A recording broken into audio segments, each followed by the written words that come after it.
Shrimad Bhagavatam class 55. നമ്മളിന്ന് നോക്കുന്നത് മൂന്നാമത്തെ സ്കന്ധത്തിൽ 26-ാമത്തെ അധ്യായമാണ്. ഇത് മഹാദാദി തത്വങ്ങളുടെ ഉൽപ്പത്തിയാണ്. അതായത് പ്രപഞ്ചത്തിൻ്റെ പിന്നിലുള്ള ശാസ്ത്രങ്ങൾ, തത്വങ്ങൾ, അതാണ് മഹാദാദി തത്വങ്ങൾ. അതിനെപ്പറ്റിയാണ് ഇവിടെ പ്രപഞ്ചമുണ്ടാകുന്നതിന് പിന്നിലുള്ള കുറേ ശാസ്ത്ര തത്വങ്ങൾ പറയുകയാണ്. സയൻസിലൂടെ തന്നെയാണ് പ്രപഞ്ചമുണ്ടായിരിക്കുന്നത്. അതിനെപ്പറ്റിയെല്ലാം ഇവിടെ പറയുന്നത്. അപ്പോൾ ഒന്നിലെ ശ്രീ ഭഗവാൻ പറയുകയാണ്, ഇനി ഭവതിക്ക് തത്വങ്ങളുടെ സ്വഭാവത്തെ തരംതിരിച്ച് വിവരിച്ചു തരാം. ഈ പ്രപഞ്ചം സൃഷ്ടിക്ക് പിന്നിലുള്ള മഹത്തത്വങ്ങളെ പറ്റിയെല്ലാം വിവരിച്ചു തരാം. അതിലൂടെ ജീവൻ പ്രകൃതി കാര്യങ്ങളായ ഗുണങ്ങളിൽ നിന്നും മുക്തമാകും. അതുകൊണ്ട് ഈ ജീവൻ അത് മനസ്സിലായി കഴിഞ്ഞാൽ ജീവൻ ഈ പ്രകൃതിയുടെ ഗുണങ്ങളുമായിട്ട് ബന്ധപ്പെട്ട എല്ലാത്തിൽ നിന്നും മുക്തമാകും. കാരണം പ്രപഞ്ചത്തിൻ്റെ പിന്നിലുള്ള രഹസ്യം മനസ്സിലാക്കി കഴിഞ്ഞാൽ നമുക്കൊന്ന് മനസ്സിലാകും, നമ്മളെ കൊണ്ടല്ല അത് കളിപ്പിച്ചിട്ട് ഓരോന്ന് ചെയ്യിപ്പിക്കുകയാണ്. ഇതെല്ലാം അതിൻ്റെ ലീലയാണ്. ഞാൻ എന്ന് പറയുന്നതെല്ലാം മിഥ്യയാണ്. അത് നമ്മിലൊരു അങ്ങനെ ഒരു ചിന്ത അത് ഉണ്ടാക്കിയിട്ടിട്ട് നമ്മളെ കൊണ്ട് ചെയ്യിപ്പിക്കുകയാണ്. എന്നെല്ലാം മനസ്സിലാക്കുമ്പോൾ നമുക്ക് പിന്നെ ഈ ശരീരത്തിലൊന്നും പ്രകൃതിയിലെ ഈ ഭൗതിക ലോകത്തിലുള്ള കാര്യങ്ങളിലൊന്നും താല്പര്യം ഉണ്ടാകാത്തത്. കാരണം നമ്മൾ നിസ്സാരന്മാരാണെന്ന് തോന്നും. അപ്പോൾ ദേഹമുക്തി അതിൽ നിന്നെല്ലാം മുക്തിയാകും. 2, ദേഹാദികളിലുള്ള അഹംബുദ്ധിയെ ഇല്ലാതാക്കുന്ന ആത്മബോധപരമായ യഥാർത്ഥ ജ്ഞാനത്തെ പരമപുരുഷ പ്രാപ്തിക്ക് ഉതകുന്ന തരത്തിൽ ഞാൻ വിവരിച്ചു തരാം. ദേഹാദികളായ അഹംബുദ്ധി, നമ്മളെന്ന് പറയുന്നത് ഈ ശരീരം എല്ലാമാണ് നമ്മൾ എന്ന് ധരിച്ചു വെച്ചിട്ടുണ്ട്. അതില്ലാതാക്കുന്നത്, അതല്ല, അതിൻ്റെ പിന്നിൽ ഒരു ആത്മബോധമുണ്ട്. അതാണ് യഥാർത്ഥ ജ്ഞാനം. അതായത് ഈ ശരീരത്തെ കൊണ്ട് പലതും ആ ശക്തി ചെയ്യിപ്പിക്കുകയാണ് ഞാനെന്നൊരു ചിന്തയുണ്ടാക്കി. അത് മനസ്സിലാക്കി കഴിഞ്ഞാൽ എന്തു പറ്റും? ആ പരമപുരുഷനെ പ്രാപിക്കാം. ഏതൊരു ശക്തിയാണോ നമ്മളെ ഉള്ളിൽ കിടന്ന് നമ്മളെ കൊണ്ട് ചെയ്യിപ്പിക്കുന്നത്, ആ പരമപുരുഷനെ പ്രാപിക്കാൻ അത് സഹായിക്കും, ആ ജ്ഞാനം. എന്നിട്ട് 3 പറയാണ്, അതെന്താണ്? ആദിയില്ലാത്തവനും, അവന് ആദിയില്ല, തുടക്കമില്ല. കാരണം അത് എത്രയോ കാലമായിട്ട് അത് അവിടെ കിടക്കുകയാണ്. അതിന് ഒരു ആദിയൊന്നുമില്ല, അറ്റവുമില്ല, അവസാനവുമില്ല. അത് എല്ലാ കാലത്തുമുള്ള, അതാണ് ആ ശക്തി. ഗുണാതീതനാണ്, അതിനൊരു ഗുണവുമില്ല ആ ഈശ്വരന്.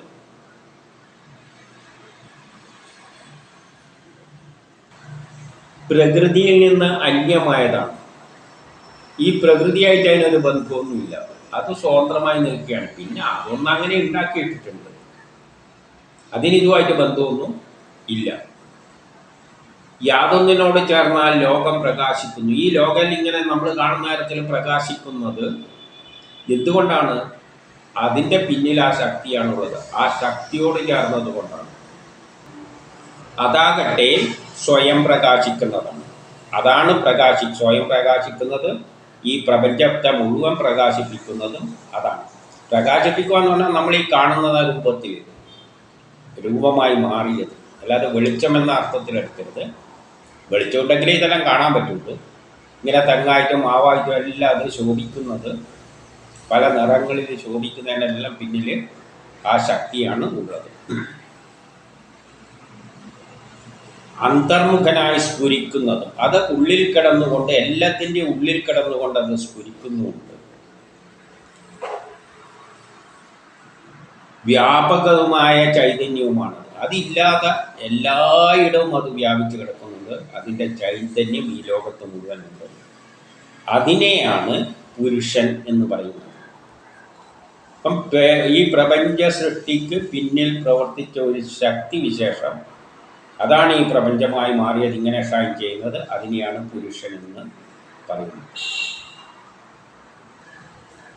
ആ പുരുഷൻ അവ്യക്തരൂപിയും, അത് പ്രപഞ്ചം എപ്പോഴും അവ്യക്തമാണ്, ഒന്നും ഉണ്ടായിട്ടില്ല. അപ്പോൾ അത് അവ്യക്തരൂപവും സർവേശ്വര ശക്തിയുമായ പ്രകൃതിയെ, അപ്പം പ്രകൃതി ഉണ്ടായിട്ടില്ല, പുരുഷനും പ്രകൃതിയും, പുരുഷനിൽ നിന്നാണ് പ്രകൃതി ഉണ്ടാകുന്നത്.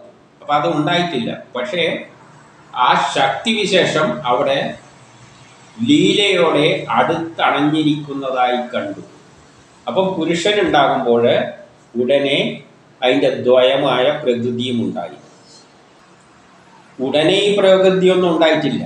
പ്രകൃതി ഉണ്ടാകുന്നതിന് പിന്നിലുള്ള ശക്തിയാണ് അവിടെ ഉണ്ടായത്. അത് പുരുഷന്റെ ദ്വയമാണ്, സ്ത്രീയാണ്. പ്രകൃതിയായി മാറിയിട്ടില്ല. അതിനു മുമ്പിലുള്ള ആ ഒരു ശക്തി, അതിൽ നിന്നാണ് പ്രകൃതി ഉണ്ടാകുന്നത്. ആ ഒരു ശക്തിയെ അവ്യക്തമായ രൂപത്തിൽ അടുത്തിൽ ഈ പുരുഷൻ കണ്ടു. സാധാരണക്കാരന് വേണ്ടി പറഞ്ഞു തരുന്നതാണ് ലളിതമായിട്ട്.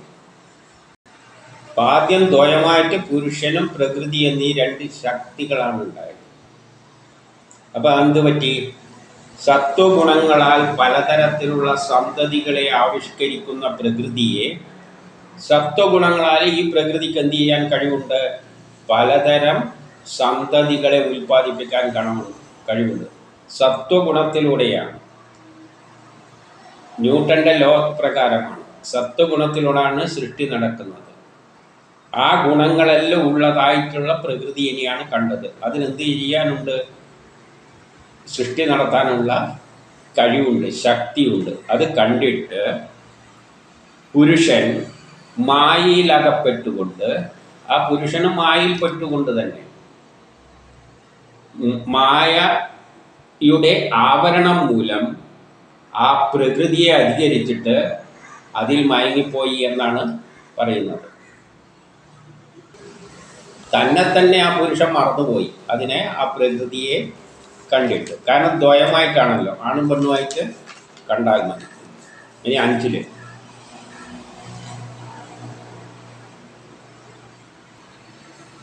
അങ്ങനെ പ്രകൃതിയുടെ ഗുണങ്ങളാൽ ചെയ്യപ്പെട്ട കർമ്മങ്ങളിൽ, അപ്പോൾ അവ തമ്മിൽ കർമ്മങ്ങളിൽ ഏർപ്പെടുന്നു. അങ്ങനെ കർമ്മങ്ങളുടെ, ആ പ്രകൃതിയും പുരുഷനും തമ്മിലുള്ള കർമ്മത്തിൻ്റെ ഫലമായിട്ടാണ് പ്രകൃതി ഉണ്ടാകുന്നത്. കർത്താവ് എന്ന ഭാവത്തിൽ. അപ്പോൾ പുരുഷനെന്തായി?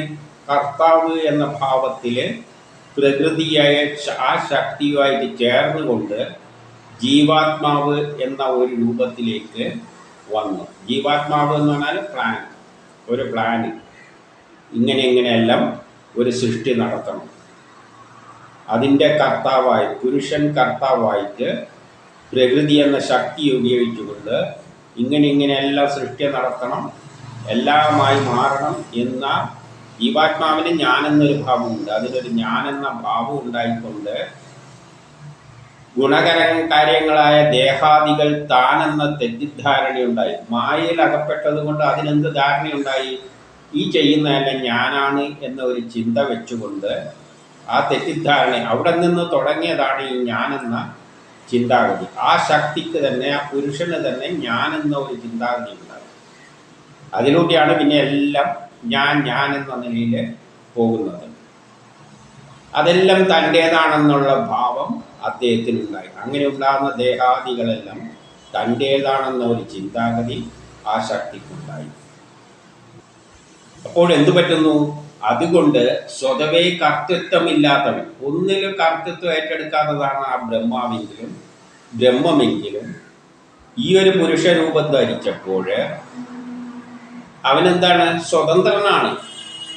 ആദ്യമുള്ള സംഗതി ബ്രഹ്മം സ്വതന്ത്രമാണ്, ഒരു കർത്തൃത്വവും ഇല്ല, വെറും സാക്ഷി മാത്രമായിരുന്നു.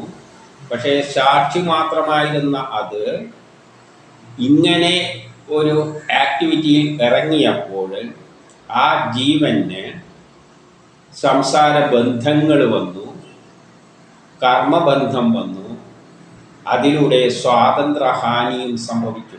അതിന് സ്വതന്ത്രമായി നിൽക്കാനുള്ള കഴിവെല്ലാം നഷ്ടപ്പെട്ടു. അതിനെ ഒന്ന് സൃഷ്ടിക്കുമ്പോൾ അത് അതിൻ്റെ സൃഷ്ടിയാണെന്ന് വരും, പിന്നെ വേറൊന്ന് ഉണ്ടാക്കണം തോന്നും. അങ്ങനെ പലതായി മാറാൻ തുടങ്ങിയപ്പോൾ അത് ആ മായയിൽ അകപ്പെട്ടുപോയി. ഞാനെന്ന ചിന്തയോടുകൂടി അത് ചെയ്യാൻ തുടങ്ങി. അപ്പോൾ അതിൻ്റെ സ്വാതന്ത്ര്യം നഷ്ടപ്പെട്ടു. മറ്റ് സ്വതന്ത്രമായിട്ട് അങ്ങനെ ഒന്നിലും തലയിടാതെ നിൽക്കായിരുന്നു. ഇപ്പം തന്നെ ഈ സംസാരമാകുന്ന ബന്ധനത്തിൽ, ചങ്ങലയിൽ അത് പെട്ടുപോയി. ഇനി 8 എങ്ങനെയാണ് സംഭവിക്കുന്നതെന്ന് വെച്ചാൽ ദേഹം കാര്യവും, നമ്മുടെ ദേഹമാണ് കാര്യം, ദേഹത്തെ വെച്ചുകൊണ്ട് ഇന്ദ്രിയങ്ങൾ കാരണവും. എല്ലാ കർമ്മത്തിൻ്റെ പിന്നിലും കാരണം എന്താണ്? ഇന്ദ്രിയങ്ങളാണ്. നമ്മളെ കണ്ണെന്തെങ്കിലും കാണുമ്പോഴാണ് നമ്മൾ കൈകളെല്ലാം ചലിപ്പിച്ചിട്ട് എന്തൊക്കെയെല്ലാം ചെയ്യുന്നത്. കണ്ണ് കാണുമ്പോൾ അത് തൊട്ട് നോക്കണം തോന്നിയാൽ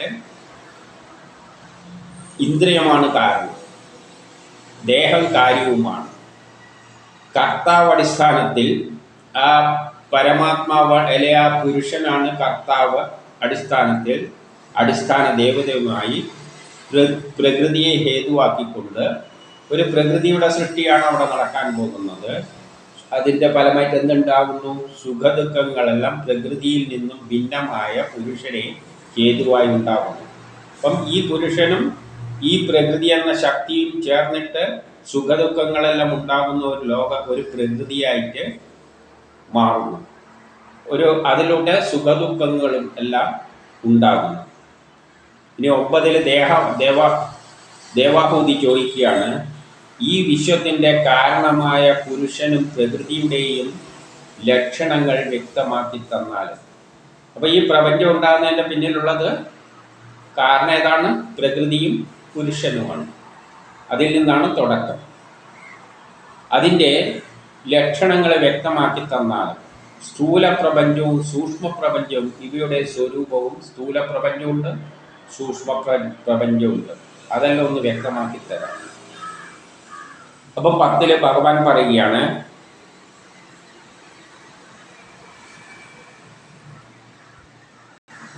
ഇവിടെ പ്രകൃതിക്കുള്ള ഒരു നിർവചനം നൽകുകയാണ് ഭഗവാൻ 10. ആകൃതിയില്ലെങ്കിലും പ്രകൃതിക്ക് ആകൃതിയൊന്നുമില്ല. പക്ഷേ ആകൃതിക്ക് ആസ്പദമായ എല്ലാ പ്രപഞ്ചത്തിലുള്ള എല്ലാ ആകൃതിയിലുള്ള വസ്തുക്കൾക്ക് ആശ്രമായതാണ് ആ ശക്തി. ഏത്? പ്രകൃതി എന്ന് പറയുന്ന ശക്തി. അതൊരു ശക്തിയാണ്. അതിൽ നിന്നാണ്, അതിന് രൂപമൊന്നുമില്ലെങ്കിലും ആകൃതിയൊന്നുമില്ലെങ്കിലും അതിൽ നിന്നാണ് ആകൃതിയുള്ള എല്ലാ പ്രപഞ്ചങ്ങളും ഉണ്ടായിരിക്കുന്നത്. സപ്താദി രൂപത്തിൽ ഗുണങ്ങളോടുകൂടിയാണ് സമഷ്ടി രൂപമായത്. സപ്താദി ഗുണങ്ങളോടെ, സത്വരജോ തമോ ഗുണങ്ങളിലൂടെയെല്ലാമാണ് ഈ സമഷ്ടി രൂപമായിട്ട് മാറിയത്.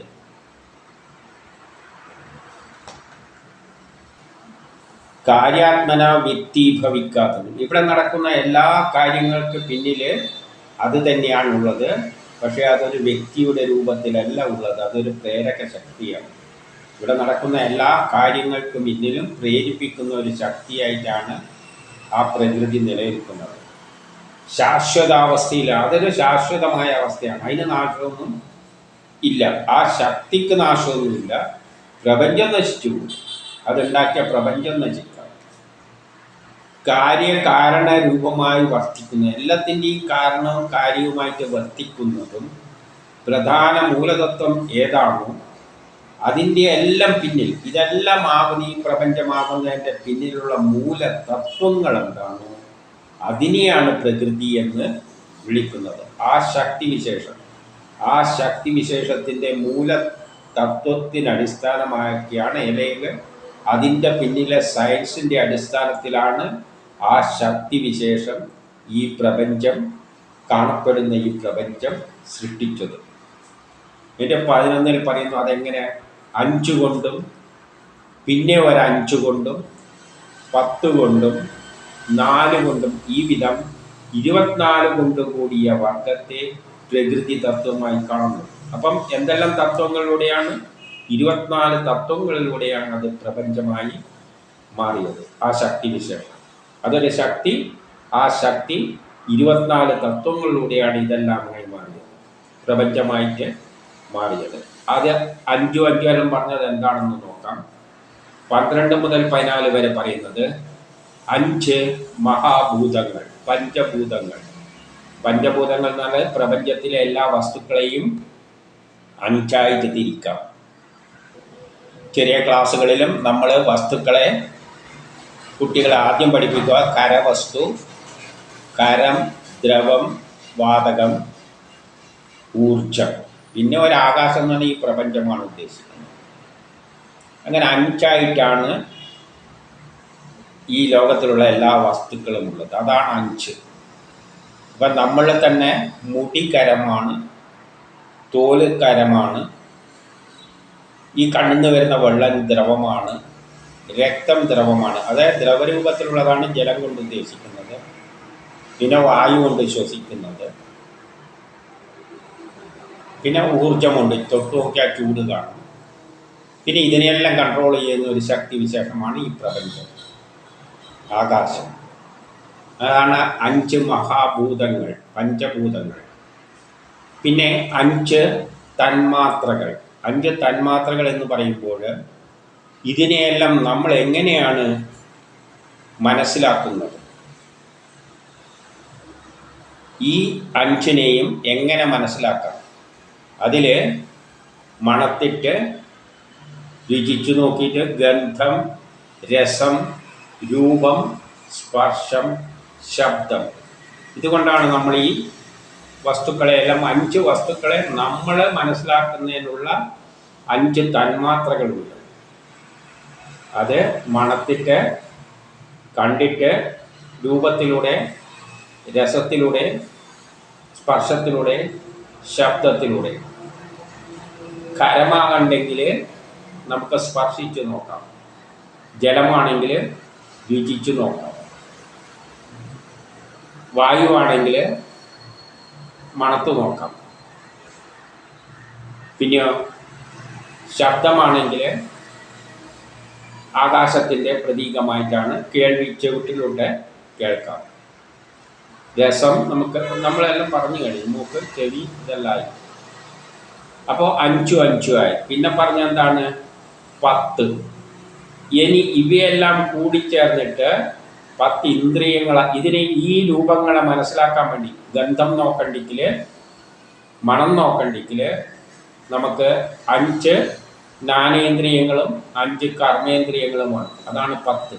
അപ്പം 5 പഞ്ചഭൂതങ്ങൾ, 5 തന്മാത്രകൾ എന്ന് പറഞ്ഞാൽ അതിനെ നമുക്ക് മനസ്സിലാക്കണ്ടെങ്കിൽ അതിനുള്ള ഗുണങ്ങളാണ് രസം, ഗന്ധം, ഇവ. ഇനി ഇതെല്ലാം മനസ്സിലാക്കണ്ടെങ്കിൽ നമുക്കത് വേണം, നമുക്കതിനുള്ള അവയവങ്ങൾ വേണം. 5 അവയവങ്ങൾ. അതെന്തെല്ലാണ്?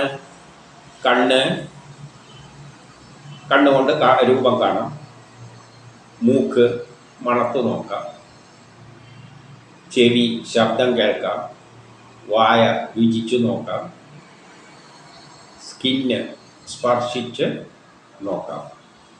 അപ്പം ഈ പറയുന്ന പഞ്ചഭൂതങ്ങളെ മനസ്സിലാക്കാനുള്ള കാര്യങ്ങളെല്ലാം അതിൻ്റെ സ്വഭാവവും നമുക്ക് പറഞ്ഞു തന്നു, അത് കാണാനുള്ള അവയവങ്ങളും നമുക്ക് പറഞ്ഞു തന്നു. ഇനി ഇതിലൂടെ നമ്മൾ കാണുമ്പോഴാണ് നമ്മൾ അതിനനുസരിച്ച് ബുദ്ധി പ്രവർത്തിക്കുന്നത്. ഒരു പൂ കാണുമ്പോൾ നമുക്ക് പറിക്കണം എന്ന് തോന്നും, അപ്പം കൈ വേണം. അങ്ങനെ കർമ്മം ചെയ്യുന്ന 5 അവയവങ്ങളുണ്ട്. അതെന്താണ്? കർമ്മേന്ദ്രിയങ്ങൾ എന്ന് പറയും. അത് വാക്ക്, വായ, 2 കൈകളാണ്, അല്ലെങ്കിൽ 2 കാലുകളാണ് ഓട്ടം വെച്ച് കൊടുക്കാൻ. പിന്നെ ലിംഗമുണ്ട്, എന്തിനാണെന്നറിയാലോ, ഗുദം, വേണ്ടാതെ വേസ്റ്റുകളെല്ലാം പുറത്ത് തള്ളാൻ വേണ്ടിയിട്ട്, നമ്മൾ ആ ശരീരത്തിൽ വേണ്ടാത്തതിനെല്ലാം തള്ളുന്ന ഗുദമുണ്ട്. അപ്പോൾ 5 കർമ്മേന്ദ്രിയങ്ങളും ഈ ഇന്ദ്രിയങ്ങളെ കൊണ്ടാണ് നമ്മൾ കർമ്മം ചെയ്യുന്നത്. ഒന്ന് വായു കൊണ്ട് വായുക്ക് തോന്നുന്നു വിളിച്ചു പറയും, അല്ലെങ്കിൽ കൈ വെച്ച് അടിച്ചു കൊടുക്കും, അല്ലെങ്കിൽ കാല് വെച്ചിട്ട് ഒരൊറ്റ ഓട്ടാണ്, അല്ലെങ്കിൽ ലിംഗം, പിന്നെ മറ്റേത്, പിന്നെ ഭൂതം എന്ന് പറയുമ്പോൾ വേസ്റ്റ് കളയാണ്. എന്നിട്ട് അപ്പം എന്തായി? 5, 5, 10 കഴിഞ്ഞ് ഇനി ഒരു 4 പറയാനുണ്ട്. ഈ 4ആണ് മനസ്സ്, ബുദ്ധി, ചിത്തം, അഹങ്കാരം.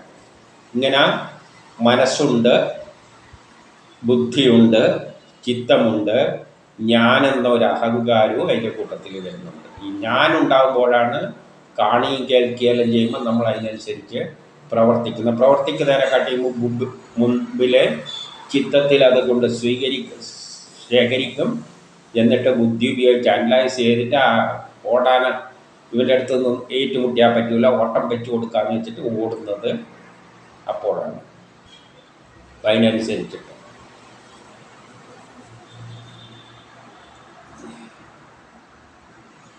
അതിലൂടെ 4 വിധ വ്യത്യസ്ത രൂപമായി കാണപ്പെടും. ഇത് 15 പറയുകയാണ്, ഇതാണ് സത്വാദി ഗുണങ്ങളോട് സംയുക്തമായ ബ്രഹ്മത്തിൻ്റെ അവസ്ഥ. ഇപ്പം ബ്രഹ്മം ഈ ഒരു സ്വഭാവ വിശേഷത്തിലൂടെയാണ് ഈ പ്രപഞ്ചമായിട്ട് മാറിയത്. ഈ പ്രപഞ്ചത്തിലുള്ള 24 തത്വങ്ങളാണ് പറഞ്ഞത്. ബ്രഹ്മം ഈ ഒരു 24 തത്വങ്ങളിലൂടെയാണ് ഈ പ്രപഞ്ചമായി മാറിയതും പ്രപഞ്ചത്തിലുള്ള എല്ലാ കാര്യങ്ങളെയും നിയന്ത്രിച്ചു കൊണ്ടുപോകുന്നത്.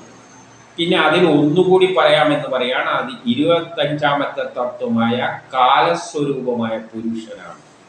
പുരുഷൻ കാലത്തിലൂടെയാണ് ആക്ട് ചെയ്യുന്നത്. ഇപ്പൊ ഏത് പ്ലാൻ ഉണ്ടെങ്കിലും, നമ്മൾ എന്തൊരു പ്ലാൻ ഉണ്ടെങ്കിലും പ്രപഞ്ചം ഉണ്ടാക്കുമ്പോൾ അതിൻ്റെ പിന്നിൽ ഒരു പ്ലാൻ ഉണ്ട്. ആ പ്ലാൻ ഏതുമായിട്ട് ബന്ധിപ്പിച്ചിട്ടാണ് ചെയ്യുന്നത്? കാലവുമായിട്ട് ബന്ധിപ്പിച്ചിട്ടാണ് ചെയ്യുന്നത്. അതുകൊണ്ടാണ് കൃതയുഗം, ത്രേതായുഗം, ദ്വാപരയുഗം, കലിയുഗം, ഇതിന് ഇത്ര ദിവസങ്ങളെല്ലാം ഉണ്ടെന്ന് പറയുന്നത്. കാലത്തിനനുസരിച്ചാണ് നമ്മൾ വളർച്ചയും എല്ലാം കാലവുമായിട്ട് ബന്ധിപ്പിച്ചിട്ടുണ്ട്. നമ്മളെ വളർച്ചയും നമ്മളെ കർമ്മങ്ങളെല്ലാം കാലവുമായിട്ട് ബന്ധിപ്പിച്ചിട്ടാണ് ചെല്ലുന്നത്. അപ്പം കാലത്തിലൂടെയാണ് പുരുഷൻ ആക്ട് ചെയ്യുന്നത്. അതുകൊണ്ടാണ് കാലമാകുന്നു പുരുഷൻ. ഇപ്പോൾ ഓരോ കാലഘട്ടത്തിലും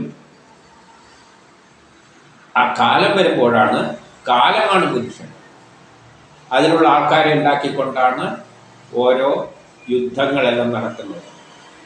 അതിൻ്റെ കാലം വരുമ്പോൾ അതിന് യോജിച്ച പുരുഷന്മാരെയെല്ലാം സൃഷ്ടിച്ചുകൊണ്ട് അത് തന്നെ അതൊരു ശക്തിയാണ്. ആ ശക്തിക്കൊന്നും ചെയ്യാൻ പറ്റില്ല. ശക്തി എന്താ ചെയ്യുക? ഇവിടെ ഒരു യുദ്ധം ഉണ്ടാക്കിയെങ്കിൽ ആൾ രൂപത്തിലല്ലേ യുദ്ധം ചെയ്യുന്നത്. അപ്പോൾ അതിനനുസരിച്ചിട്ടുള്ള ആൾക്കാരെ ഉണ്ടാക്കും, നേതാക്കന്മാരെ ഉണ്ടാക്കും, എന്നിട്ട് അവരെ കൊണ്ട് യുദ്ധം ചെയ്യിപ്പിക്കും. അതാണ് ചെയ്യുന്നത്. അല്ലാതെ കാലത്തിൻ്റെ രൂപവും ഭാവമൊന്നുമില്ല. അപ്പം കാലമാണ് പുരുഷൻ. അപ്പം കാലം എത്തുമ്പോൾ ഒരധർമ്മം ഉണ്ടാകുമ്പോൾ അതിനെ ഇല്ലാതാക്കാൻ അതിനുള്ള മനുഷ്യരെ സൃഷ്ടിച്ചിട്ട് അവരിലൂടെയാണ് യുദ്ധം നടത്തുക. കഥയിൽ വരുമ്പോൾ ഓരോ കഥ ആ ആൾക്കാരെല്ലാം ഓരോ കഥാപാത്രത്തിൽ പറഞ്ഞു തന്നേ ഉള്ളൂ. ഈ കഥാപാത്രമെല്ലാം നമ്മളെല്ലാം തന്നെയാണ്, നമ്മളെല്ലാം ഉപയോഗിച്ചിട്ട് തന്നെയാണ് അത് എല്ലാം ചെയ്യുന്നത്. ഇനി 16. അപ്പോൾ 16 എന്താ പറയുന്നതെന്നാണ്, ഈ കാലത്തെ പുരുഷ സംബന്ധിയായ ശക്തിയായിട്ട് കാണുന്നു. അപ്പം കാലമാണ് പുരുഷനുമായിട്ട് ബന്ധപ്പെട്ട, ആ പുരുഷൻ എന്ന് പറയുന്നത് കാലത്തിലൂടെ ആക്ട് ചെയ്യുന്ന ശക്തിയാണ്. അപ്പോൾ ഓരോ കാലത്തിൽ ആ ശക്തി ആക്ട് ചെയ്യുന്നത് കാലത്തിലൂടെയാണ്. എവിടെ? അവിദ്യാരൂപമായ പ്രകൃതിയെ, അവിദ്യയിൽ നിന്നാണ് പ്രകൃതി ഉണ്ടായിരിക്കുന്നത്.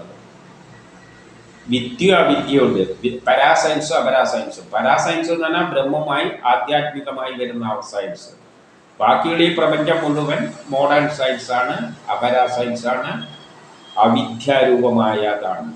ആ അവിദ്യാരൂപമായ പ്രകൃതിയിൽ ദേഹാദിയും ബുദ്ധിയെല്ലാം ഉണ്ടാകുമ്പോൾ അതിൽ ആത്മബോധമില്ലാതെ വരുമ്പോഴാണ് നമുക്ക് ഈ പിന്നിലുള്ള ആ ശക്തിവിശേഷത്തെ മനസ്സിലാക്കാതെ, അതാണ് ആത്മബോധമില്ലാതെ വരിക. ആത്മബോധമില്ലാതെ വരുമ്പോൾ ജീവന് മരണഭീതി ഉണ്ടാകും. അതുകൊണ്ടാണ് നമുക്ക് മരണഭയമെല്ലാം ഉണ്ടാകുന്നത്. എന്തുകൊണ്ട്? ഇതെല്ലാം ആ ശക്തിയാണ് ജയിപ്പിക്കുന്നത്. ആ ശക്തി ജോലി കഴിയുമ്പോൾ അന്ന് തിരിച്ചു പോകുന്നു മനസ്സിലാക്കി കഴിഞ്ഞു കഴിഞ്ഞാൽ നമുക്ക് ഭയമൊന്നും ഉണ്ടാവില്ല, മരണഭയമൊന്നും ഉണ്ടാവില്ല. എന്തിനാ മരണത്തെ ഭയക്കുന്നത്? അതിങ്ങനെ ഓടിച്ചു കൊണ്ടുപോയിട്ട് അവിടെ എത്തിയിട്ട് നമ്മളെ വയസ്സാകുമ്പോൾ നമ്മളെ ഒന്ന് കളയുന്നു, ഈ ശരീരം കളയുന്നു, എന്നിട്ട് വേറൊരു ശരീരം തരുന്നു. ഒരു ഉടുപ്പെടുത്തിടുന്ന മാതിരി തന്നെ. വയസ്സാകുമ്പം പിന്നെ നമ്മൾ ജീവിച്ചിട്ട് കാര്യമൊന്നുമില്ല. ശരീരം ദ്രവിച്ച് ഒരുമാതിരി ആകുമ്പോൾ പിന്നെയും ജീവിക്കാൻ പോയിക്കുന്നതിൽ അതിൽ നല്ല എന്താണ്? പുതിയൊരു ശരീരം കിട്ടിയിട്ട് സുഖമായിട്ട് ജീവിക്കുന്നതല്ലേ. അപ്പോൾ മരണത്തോടടുക്കുമ്പോൾ നമുക്ക് എന്തുണ്ടാവും ആഗ്രഹം? എങ്ങനെയൊന്ന് മരിച്ചു കിട്ടിയാൽ മതി, എനിക്ക് പുതിയൊരു ശരീരം കിട്ടുമല്ലോ എന്നാണ് ചിന്തിക്കുവാർക്ക് ഈ തത്വം മനസ്സിലാകുന്നത്. അപ്പം അവർ ഭരണഭീതിയൊന്നും ഉണ്ടാവില്ല. ഇനി 17. അപ്പോൾ ആദ്യം മൂലപ്രകൃതി എന്ന് പറയുമ്പോൾ പ്രകൃതി ആദ്യം ഒരു ശക്തി മാത്രമായിട്ടാണ് ഉള്ളത്. ആ ശക്തിയിൽ എന്തുണ്ട്? പ്ലാനുണ്ട്, എന്തെല്ലാമാണ് ഉണ്ടാകേണ്ടത് എന്നുള്ളൊരു ധാരണയുണ്ട്. ഒരു പ്ലാൻ അനുസരിച്ചാണല്ലോ ഉണ്ടാവുക. അപ്പം പ്രകൃതി ഉണ്ടാകുന്നതിനെക്കാട്ടി മുമ്പിൽ അതിൻ്റെ സത്യമെല്ലാം അടങ്ങിയ ഒരു പ്ലാൻ അവിടെയുണ്ട്. അപ്പം സത്വാദി ഗുണങ്ങളുടെ സമത്വരൂപമായ നാമരൂപഭേദമില്ലാത്ത മൂലപ്രകൃതിക്ക്, അപ്പം ആദ്യമുള്ള ആ മൂലപ്രകൃതിയിൽ സത്വാദി ഗുണങ്ങളിലൂടെയെല്ലാമാണ്, അതിന് സത്വാദി ഗുണങ്ങളെല്ലാം ഉണ്ട്, അതിലൂടെയാണ് ഇനി സൃഷ്ടി നടത്താൻ പോകുന്നത്. സമത്വരൂപമായ നാമഭേദമോ, അതിന് പേരൊന്നും വന്നില്ല, അതിനൊന്നും തരംതിരിഞ്ഞിട്ടില്ല. ആ പ്രകൃതി തെങ്ങ് മാവ് ഒന്നൊന്നായിട്ട് തിരിഞ്ഞിട്ടില്ല, അതിലെല്ലാം അതിൻ്റെ സത്തയുണ്ട്, പക്ഷെ ഒന്നും തിരിഞ്ഞിട്ടില്ല. ആ തിരിയാത്തതിനെ തിരിക്കുന്നതാരാണ്? ഈശ്വരനാണ്. ആ മൂലപ്രകൃതിക്ക് പ്രവർത്തനോന്മുഖത്വവും പ്രവർത്തിച്ചിട്ട് എങ്ങനെ ഉണ്ടാകുന്നുവോ, പ്രവർത്തിച്ചിട്ട് പുതിയ ഇതായിട്ട് മാറാൻ എങ്ങനെ സാധിക്കുന്നുവോ അത് കാലസ്വരൂപനായ ഈശ്വരനാണ്. അപ്പം സമയമെത്തുമ്പോൾ, കാലമെത്തുമ്പോൾ ആ പ്രേരക ശക്തി അതിനെ വിഘടിച്ചിട്ട്, അതായത് ചേനയിൽ സമയത്തുമെത്തുമ്പോൾ മുളച്ചിട്ട് ചേനേൻ്റെ ചെടി വരും, കാലം കഴിയുമ്പോൾ അതിൻ്റെ അകത്ത് തന്നെ പോകും. എല്ലാ സത്യം അതിൻ്റെ അകത്തുണ്ട്, അതുമാതിരി ആ പ്രകൃതിയുടെ സത്യം അതിൻ്റെ അകത്തുണ്ട്. സമയമെത്തുമ്പോൾ അതിങ്ങനെ വികസിച്ചിട്ട് പ്രപഞ്ചമായി മാറും, പിന്നെ തിരിച്ചും പോകും. അപ്പം അതിൻ്റെ പിന്നിൽ പ്രവർത്തിക്കുന്നത് ഈശ്വരനാണ്, ആ ശക്തിയാണ്. അങ്ങനെ ഒരു ശക്തിയുണ്ട് സർവചരാചരങ്ങളിലും. അപ്പം ഇവിടെ എന്തെങ്കിലും ജീവജാലങ്ങൾ ഉണ്ടായിട്ടുണ്ടെങ്കിൽ അതിൻ്റെ അന്തർഭാഗത്ത് നിയന്താവായി അകത്തിരുന്നു കൊണ്ട് ആ ശരീരത്തെ നിയന്ത്രിക്കുക, എന്തെല്ലാം ചെയ്യണമെന്ന് ഞാൻ എന്ന ചിന്ത ഉണ്ടാക്കിയിട്ട് നമ്മളെ കൊണ്ട് എന്തെങ്കിലും ചെയ്യിപ്പിക്കുന്ന ആ ശക്തി വിശേഷവും പുറത്തുനിന്നുണ്ട്, കാലവുമുണ്ട്. അകത്തുനിന്നുണ്ട്, ഉള്ളിൽ കിടന്നുകൊണ്ട് ഒരു നിയന്താവുണ്ട്. ഉദാഹരണമായിട്ട് നമ്മളെ ഉള്ളിൽ നമ്മുടെ ജനിതക ഘടനയാണുള്ളത്. ആ ജനിതക ഘടനയ്ക്ക് വലിയൊരു പ്ലാനുണ്ട്. ആ പ്ലാൻ അനുസരിച്ചാണ് ആ ജനിതക ഘടന അണ്ടവും ബീജവും കൂടിയത് വികസിച്ച് വിചാരിച്ച് നമ്മളായി മാറുന്നത്. നമ്മളായി മാറിയതിൻ്റെ ശേഷം നമ്മളെ കൊണ്ട് കർമ്മം ചെയ്യിക്കുന്നത് പുറത്തുള്ള കാലമാകുന്ന ശക്തിയാണ്.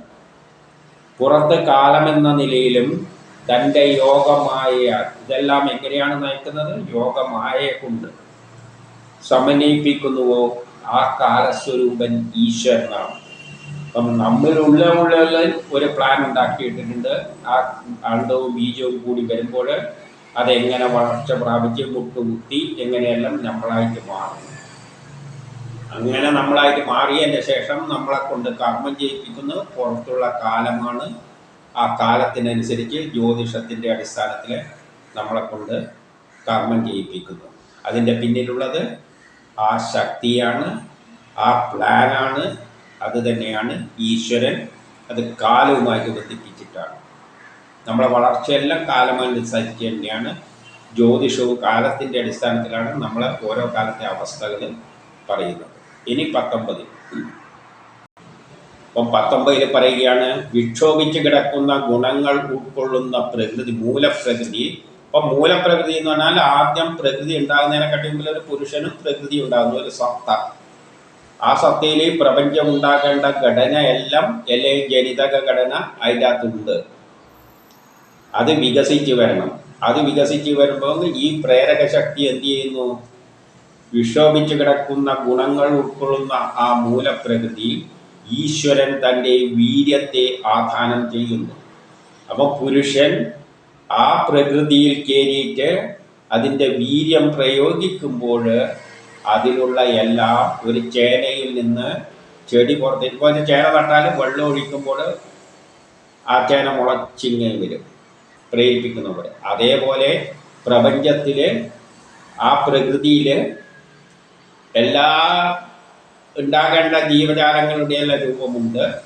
പക്ഷേ അതൊരു വെള്ളം വീഴുമ്പോൾ മുളച്ചു വരുന്ന പോലെ ഈ പ്രേരക ശക്തിയാവുന്ന പുരുഷൻ അതിൽ വീര്യം നിക്ഷേപിക്കുമ്പോൾ അതെന്ത് ചെയ്യും? സമയത്തിനടിസ്ഥാനമാക്കിയിട്ട് പ്രപഞ്ചമായിട്ട് വരും. അതിനു മുമ്പിൽ ആദ്യം എന്താണ് ഉണ്ടാകുന്നത്? അതിലൂടെ മഹാതത്വം ഉളവാകുന്നു. ആദ്യം സയൻസ്, ശാസ്ത്രം ഉണ്ടാകുന്നു. എങ്ങനെയെല്ലാം ആ ഓരോ അവയവങ്ങളും ഇങ്ങനെ തെങ്ങും മരവുമെല്ലാമായിട്ട് മാറണ്ടേ എന്നുള്ള മഹാതത്വം അവിടെ രൂപം കൊള്ളുന്നു. അപ്പോൾ ആദ്യം പുരുഷനും പ്രകൃതിയുണ്ട്. പ്രകൃതി എന്ന് പറയുന്നത് നമ്മളെ ചേന മാതിരിയാണ്. ചേനേൻ്റെ അകത്ത് പ്രകൃതിയുടെ എന്ത് ഉണ്ടാകേണ്ട ചെടിയുടെ എല്ലാ സത്തയുണ്ട്. അതുമാതിരി ആ പ്രകൃതിയിൽ ആ സത്തയുണ്ട്, അല്ലെങ്കിൽ ജനിതഘടനയുണ്ട് ഈ പ്രപഞ്ചം ഉണ്ടാകേണ്ടത്. അപ്പോൾ നിർവികാരമായി നിലകൊള്ളുന്ന, അതൊരു വികാരവുമില്ലാതെയായിരുന്നു ആദ്യം അങ്ങനെ നിലകൊള്ളുക ആ പ്രകൃതി. പ്രപഞ്ചത്തിൻ്റെ ബീജമായ അതാണ് പ്രപഞ്ചത്തിൻ്റെ ബീജം. നമ്മുടെ ജനിതഘടന പോലെ നമ്മുടെ ജനിതഘടനത്തിൽ നമ്മൾ ഉണ്ടാകേണ്ട എല്ലാ ഗുണങ്ങളും ഉണ്ട്. അതൊരു പ്ലാനാണ്. അതുപോലെയുള്ളൊരു പ്ലാനാണ് അവിടെ. അതങ്ങനെ നിൽക്കുകയാണ്. സൂക്ഷ്മപരമായിരുന്ന ആ പ്രപഞ്ചത്തിൻ്റെ പ്രളയകാലത്തെ ശൂന്യാന്ധകാരകത്തിൽ നിന്നും, അത് എപ്പോഴാണ് ഉണ്ടായത്? കഴിഞ്ഞ പ്രളയത്തിൽ നിന്ന് എല്ലാ പ്രപഞ്ചവും ചുരുങ്ങി അതിൽ പോയി വന്നു. ഏതുപോലെ എന്ന് പറഞ്ഞാൽ ചേനച്ചെടി പ്രളയ സമയത്ത് ചുരുങ്ങി ചേനയിൽ വന്നിട്ട് അതിൻ്റെ സത്തയായി നിൽക്കുന്നത് പോലെ കഴിഞ്ഞ പ്രളയത്തിലെ മുമ്പിലുള്ള എല്ലാ പ്രപഞ്ചത്തെയും അത് ചുരുക്കി ഇതിൽ കൊണ്ടുപോയിട്ട് നിർത്തി. അതങ്ങനെ അന്ധകാരമായിട്ട് നിൽക്കുകയാണ്. അപ്പോൾ അത് ഈ പുരുഷൻ അതിൽ തൻ്റെ തേജസ്സിനാൽ ഉണർത്തി. ഈ പുരുഷൻ കയറിയിട്ട് അതിൽ തേജസ് ഉണ്ടാക്കിയപ്പോൾ അത് ഉണർന്നു വന്നു. എന്നിട്ട് 21 പറയുന്നു, രാഗദോഷങ്ങളില്ലാത്ത അചഞ്ചലനായ ഈശ്വരൻ അഥവാ വാസുദേവൻ, ബാധ്യമുള്ള ആ ശക്തിവിശേഷം ബ്രഹ്മത്തിൽ നിന്ന് വന്ന വാസുദേവൻ. അതെന്താണ്? അതിന് രാഗദോഷങ്ങൾ, അതിനൊരു ഗുണവുമില്ല, അചഞ്ചലമാണ് ഈശ്വരൻ അഥവാ വാസുദേവൻ. അതിനാണ് നമ്മൾ ഈ വാസുദേവനെ ഈശ്വരൻ എന്നെല്ലാം പറയുന്നത്. എന്ന അതിദൈവത്തെ സത്വഗുണമായിട്ട്, അത് സത്വഗുണമാണ്, അതിന് ഒരു താല്പര്യമില്ല, അങ്ങനെ തന്നെ നിലനിൽക്കാനാണ് താല്പര്യം.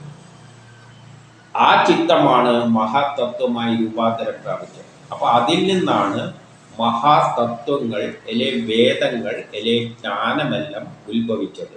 അപ്പോൾ ആദ്യം ജ്ഞാനം വേണം, ജ്ഞാനമുണ്ടെങ്കിൽ സയൻസ് വേണം, സയൻസിലൂടെയാണ് സൃഷ്ടി ഉണ്ടാകുന്നത്. അപ്പോൾ അത് ആ ബ്രഹ്മത്തിൽ നിന്ന്, മഹാദേവനിൽ നിന്ന്, വാസുദേവനിൽ നിന്നാണ് ആ മഹാതത്വങ്ങൾ ഉത്ഭവിച്ചത്.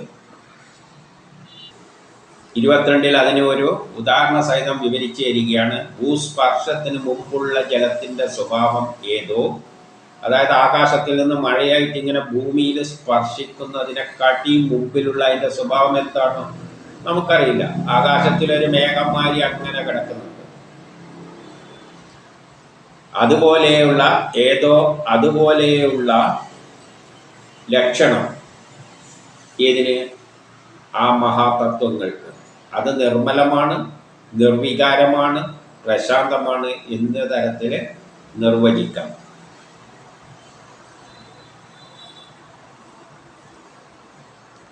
അതാണ് ചിത്തത്തിൻ്റെ ലക്ഷണം.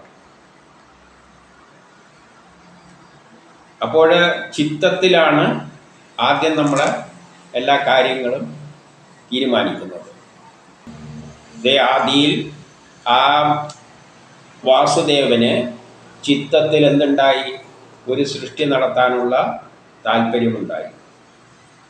അതിൻ്റെ ലക്ഷണം എന്താണ്? അത് നിർമ്മലമാണ്, നിർവികാരമാണ്, പ്രശാന്തമാണ്. ആ സമയത്തിൽ അത് പ്രശാന്തമാണ്, ഒരു വികാരമില്ലാതെ ആ ചിത്തത്തിൽ നിന്നാണ് അത് ഉദിച്ചത്. ആദ്യം വന്നത് എന്താണ്? ഈ മഹാതത്വങ്ങൾ, അല്ല ജ്ഞാനമാണ് അതിൽ നിന്നും ഉത്ഭവിച്ചത്. അതിനെ ഏത് രൂപത്തിൽ കാണാമെന്ന് വെച്ച് കഴിഞ്ഞാൽ, ഒരു മഴ ഭൂമിയിൽ പതിക്കുന്നതിനെക്കാട്ടി മുമ്പിൽ മഴ എങ്ങനെയാണോ ആകാശത്തിൽ ഉണ്ടായിരുന്നത് ആ തരത്തിൽ അതിനെ സങ്കല്പിക്കുക. ഇനി 23. അപ്പം ആദ്യമുണ്ടായ അഹം തത്വമുണ്ടായി, മഹാതത്വമുണ്ടായി എന്ന് പറഞ്ഞല്ലോ. അതിവിടെ പറയുകയാണ്, ഈശ്വര വീര്യത്തിൽ നിന്നാണ് അതുണ്ടായത്. അപ്പം ആ പുരുഷനിൽ നിന്നാണ്, അല്ലെ ആ ഈശ്വര വീര്യത്തിൽ നിന്നാണ് ഒരു മഹാതത്വങ്ങളെല്ലാം ഉണ്ടായത്. അത് വികാരമായി തീരാൻ വേണ്ടി, അതിൽ നിന്നാണ് വികാരങ്ങളെല്ലാം ഉണ്ടാകുന്നത്. കർമ്മം ചെയ്യണം, ചെയ്യണ്ട എന്നുള്ളതല്ല. മഹാതത്വത്തിൽ നിന്നും ക്രിയയുടെ മൂന്നായം തരംതിരിഞ്ഞ് അഹംതത്വം ഉണ്ടായി. അത് മൂന്നായിട്ട് തരംതിരിയുന്നു. എന്താണ്? സത്വരജോ തമോ ഗുണം. സത്വഗുണം എന്ന് പറഞ്ഞാൽ ഇപ്പോഴെങ്ങനെയാണോ ആ സിസ്റ്റം ഉള്ളത്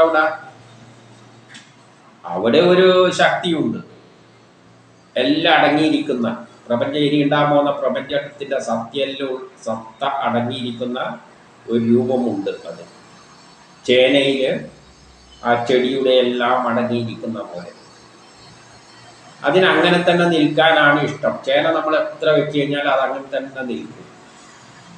അതിനെ ഇനി മുളപ്പിക്കണ്ടെങ്കിൽ നമ്മളൊരു പ്രേരക ശക്തി കൊടുക്കണം. വെള്ളം അതിൻ്റെ മേലെ ഒഴിക്കുമ്പോൾ അതിലൊരു ഉന്മേഷം വരും. അതാണ് രജോ ഗുണം. അപ്പം ചിലപ്പം ചേനേൻ്റെ അടിയിലുള്ള പറയും വേണ്ട വേണ്ട മുളയ്ക്കൊന്നും വേണ്ട എന്ന് പറയും. അപ്പം അതിൻ്റെ കൂടെ ഒരു തമോ ഗുണമുണ്ട്. അപ്പോൾ ഇങ്ങനെ 3 ഗുണങ്ങളാണ് ആദ്യം അവിടെ പ്രപഞ്ചം സൃഷ്ടി നടക്കുമ്പോഴും ഉണ്ടായത്. ഒരു തത്വം എന്ത് പറയുന്നു? നീ പ്രപഞ്ചമൊന്നും ആണ്ടാങ്ങിൽ തന്നെ നിന്നാൽ മതി, ആ സത്ത ജനിതക ഘടന പ്രപഞ്ചമായി മാറണ്ട എന്ന് പറയുന്നു. പക്ഷേ വേറൊരു തത്വം പ്രേരിപ്പിക്കുന്നു പ്രപഞ്ചമായി മാറാൻ. അത് രജോ ഗുണം.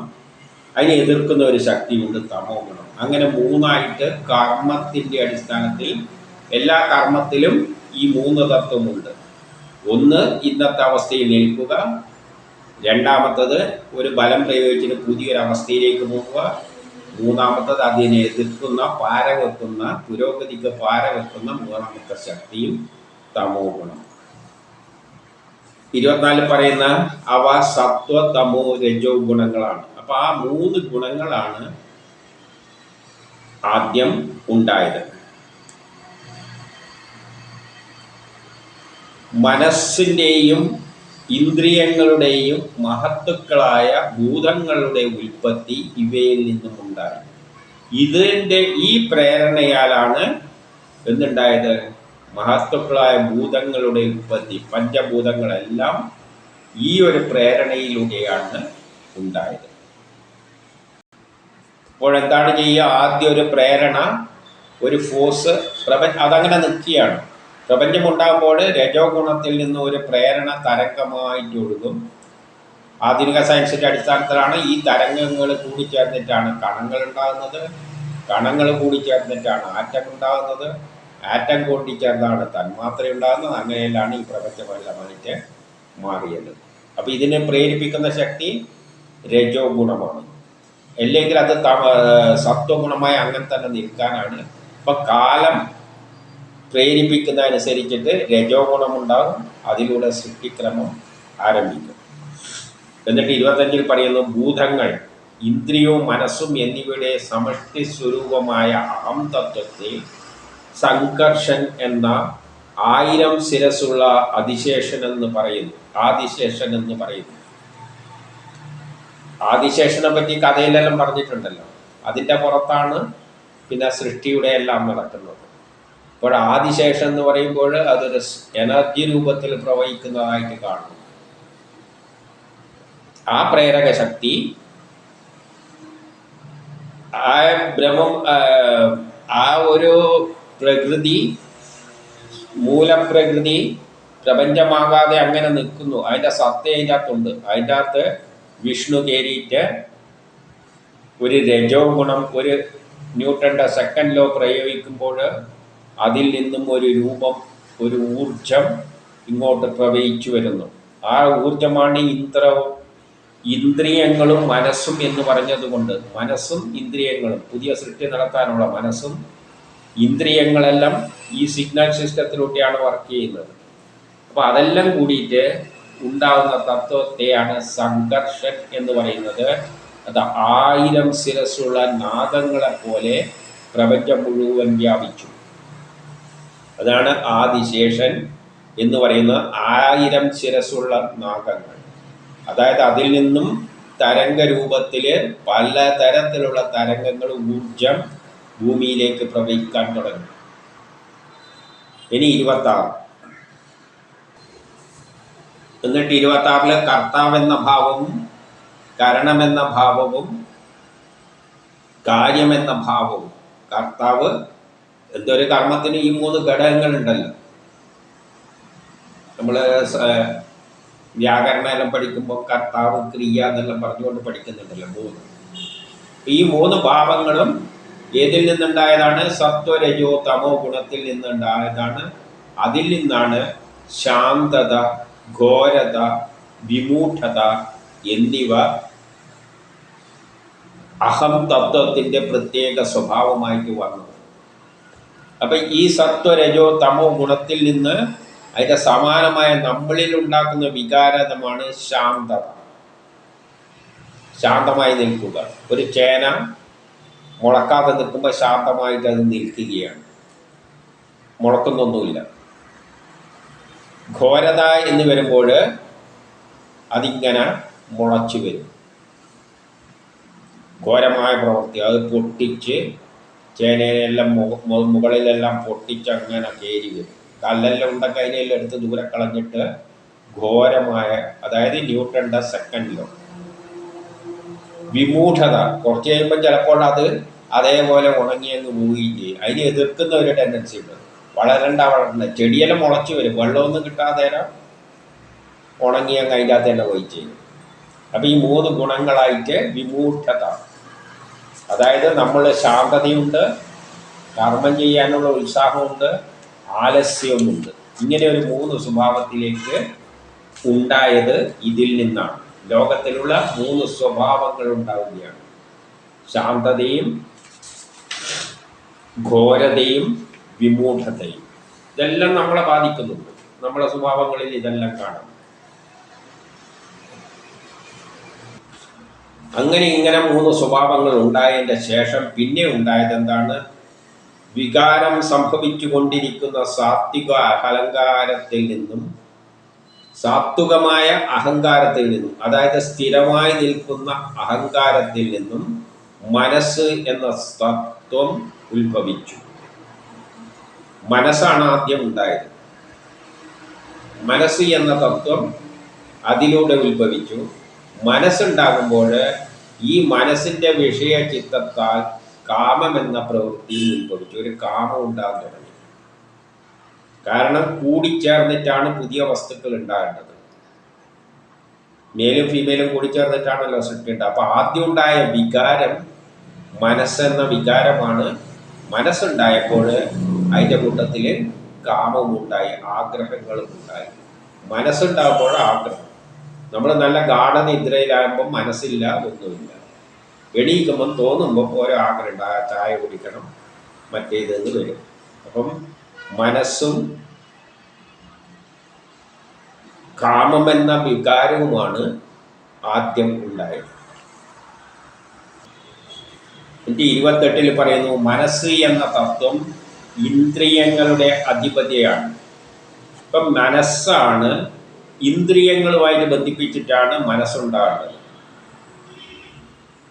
മനസ്സുണ്ടാകുമ്പോൾ നമ്മളെ മനസ്സിൽ ഓരോന്ന് പോകുമ്പോൾ കാണുമ്പോഴല്ലേ മനസ്സുണ്ടാവും. നമ്മൾ ഉറക്കം ഞെട്ടുമ്പോൾ തന്നെ കണ്ണ് നോക്കും, ചുറ്റും നോക്കും.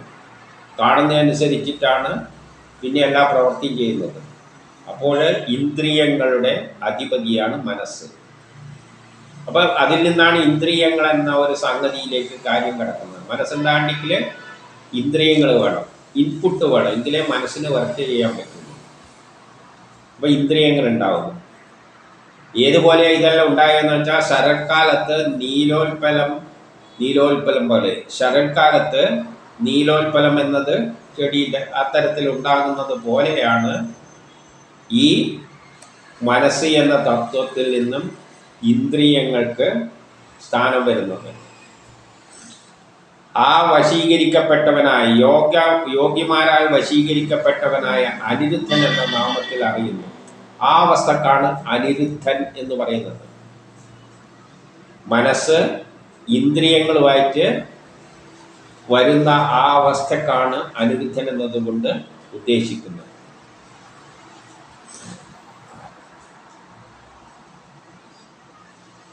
പിന്നെ വികാരത്തിൽ നിന്നും 29 വികാരത്തിൽ കൂടിയുള്ള രാജസാഹങ്കാരം, രജോ ഗുണത്തിലൂടെയുള്ള അഹങ്കാരം. അപ്പോൾ മനസ്സുണ്ടായി കഴിഞ്ഞാൽ പിന്നെ രജോ ഗുണമുണ്ടാകുന്നത്. എന്തെങ്കിലും ചെയ്യണമെന്നുള്ളൊരു ചിന്ത ഉണ്ടാകുമ്പോഴാണ് അവിടെ എന്ത് കയറി വരുന്നത്? ബുദ്ധി കയറി വരുന്നത്. ബുദ്ധി എന്ന തത്വം ഉണ്ടാകുന്നത്. മനസ്സിൽ നമ്മൾ ഒരു ചിന്ത ഉണ്ടാക്കും, പക്ഷെ മനസ്സിൽ എന്ത് തോന്നും? എന്തെങ്കിലും ഒന്ന് പുതിയൊന്ന് ഉണ്ടാക്കണമല്ലോ, എന്തെങ്കിലും ഒരു പുതിയ ഐഡിയ വരുന്നത് ബുദ്ധിയിലൂടെയാണ്. അത് രജോ ഗുണമാണ്. എനിക്ക് മനസ്സില്ല എന്ന് പറഞ്ഞു കഴിഞ്ഞാൽ ചെയ്യാൻ മനസ്സില്ല, അതങ്ങനെ നിൽക്കുകയാണ്. പക്ഷെ മനസ്സുണ്ട് എന്ന് പറയുമ്പോൾ അതെപ്പോഴും ആക്റ്റീവാണ്, അതിനെന്തൊക്കെ ചെയ്യണം എന്ന് തോന്നും. അത് രജോ ഗുണമാണ്. മിണ്ടാതിരിക്കുന്നത് സത്വഗുണമാണ്. പക്ഷെ ആ മിണ്ടാണ്ടിരിക്കുന്ന മനസ്സിന് ഒരു ചെറിയ രജോ ഗുണം വന്നപ്പോൾ എന്തെങ്കിലും ചെയ്യണമെന്ന് തോന്നിയപ്പോഴാണ് ബുദ്ധി എന്ന തത്വം വരുന്നത്. അപ്പോഴാണ് ബുദ്ധി വരുന്നത്. ബുദ്ധി ഉപയോഗിച്ചിട്ടാണല്ലോ നമ്മൾ എന്തെങ്കിലും ചെയ്യുക. അപ്പം മനസ്സ് വെറുതെ ഇരിക്കുകയാണെങ്കിൽ ബുദ്ധിയില്ല. പക്ഷേ മനസ്സ് എന്തെങ്കിലും ചെയ്യണമെന്ന് തോന്നുമ്പോൾ ബുദ്ധി കയറി വരും. അപ്പോഴാണ് ബുദ്ധി വരുന്നത്. എങ്ങനെയെല്ലാം ചെയ്യണം, ഏത് തരത്തിൽ ചെയ്യണം എന്നെല്ലാം തീർച്ചയായും. അപ്പം മനസ്സിൻ്റെ മനസ്സ് രജോ ഗുണത്തിലേക്ക് പോകുമ്പോഴാണ് ബുദ്ധി എന്ന തത്വം ഉടലെടുത്തത്. അപ്പം ബുദ്ധി വരുന്നു. മനസ്സിൻ്റെ രജോ ഗുണത്തിലാണ് എന്തെങ്കിലും ചെയ്യണമെന്നുള്ള ന്യൂട്ടൻ്റെ ഫസ്റ്റ് സെക്കൻഡ് ലോ വരുമ്പോഴാണ് എന്തുണ്ടാകുന്നത്?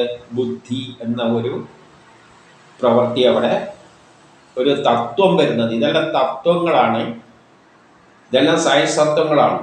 രജോ ഗുണത്തിന് മനസ്സിൽ ഒരു എന്തെങ്കിലും ചെയ്യണമെന്നുള്ള പ്രവൃത്തി വരുമ്പോഴാണ് ബുദ്ധി ഉത്ഭവിക്കും, ബുദ്ധി എന്ന തത്വം ഉണ്ടാവുക.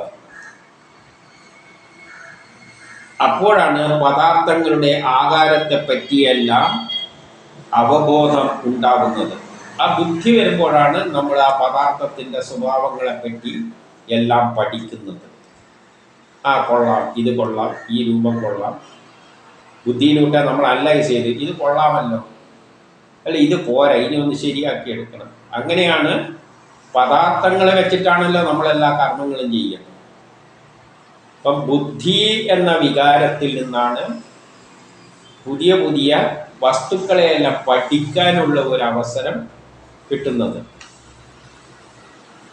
അപ്പോഴും മനസ്സിൽ നിന്നും, മനസ്സ് ശാന്തമാണ്, സത്വഗുണമാണ്, അതിനങ്ങനെ നിൽക്കാനാണ്. പക്ഷെ അതിൽ രജോ ഗുണം വരുമ്പോൾ ബുദ്ധി കയറി വരും.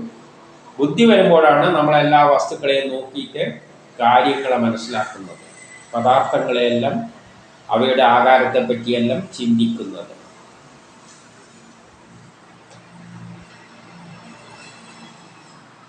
ഇതിൻ്റെ 30 ബുദ്ധിയുടെ സ്വഭാവങ്ങൾ എന്തെല്ലാമാണ്? അപ്പം ബുദ്ധി വരുമ്പോൾ ബുദ്ധിക്ക് പല സ്വഭാവങ്ങളുണ്ട്. അത് പറയാണ് സന്ദേഹം, ഒരു സംശയം, ഇത് കല്ല് തന്നെയാണോ അല്ല വേറെ വല്ലതുമാണോ, ഒരു സന്ദേഹമുണ്ടാകും.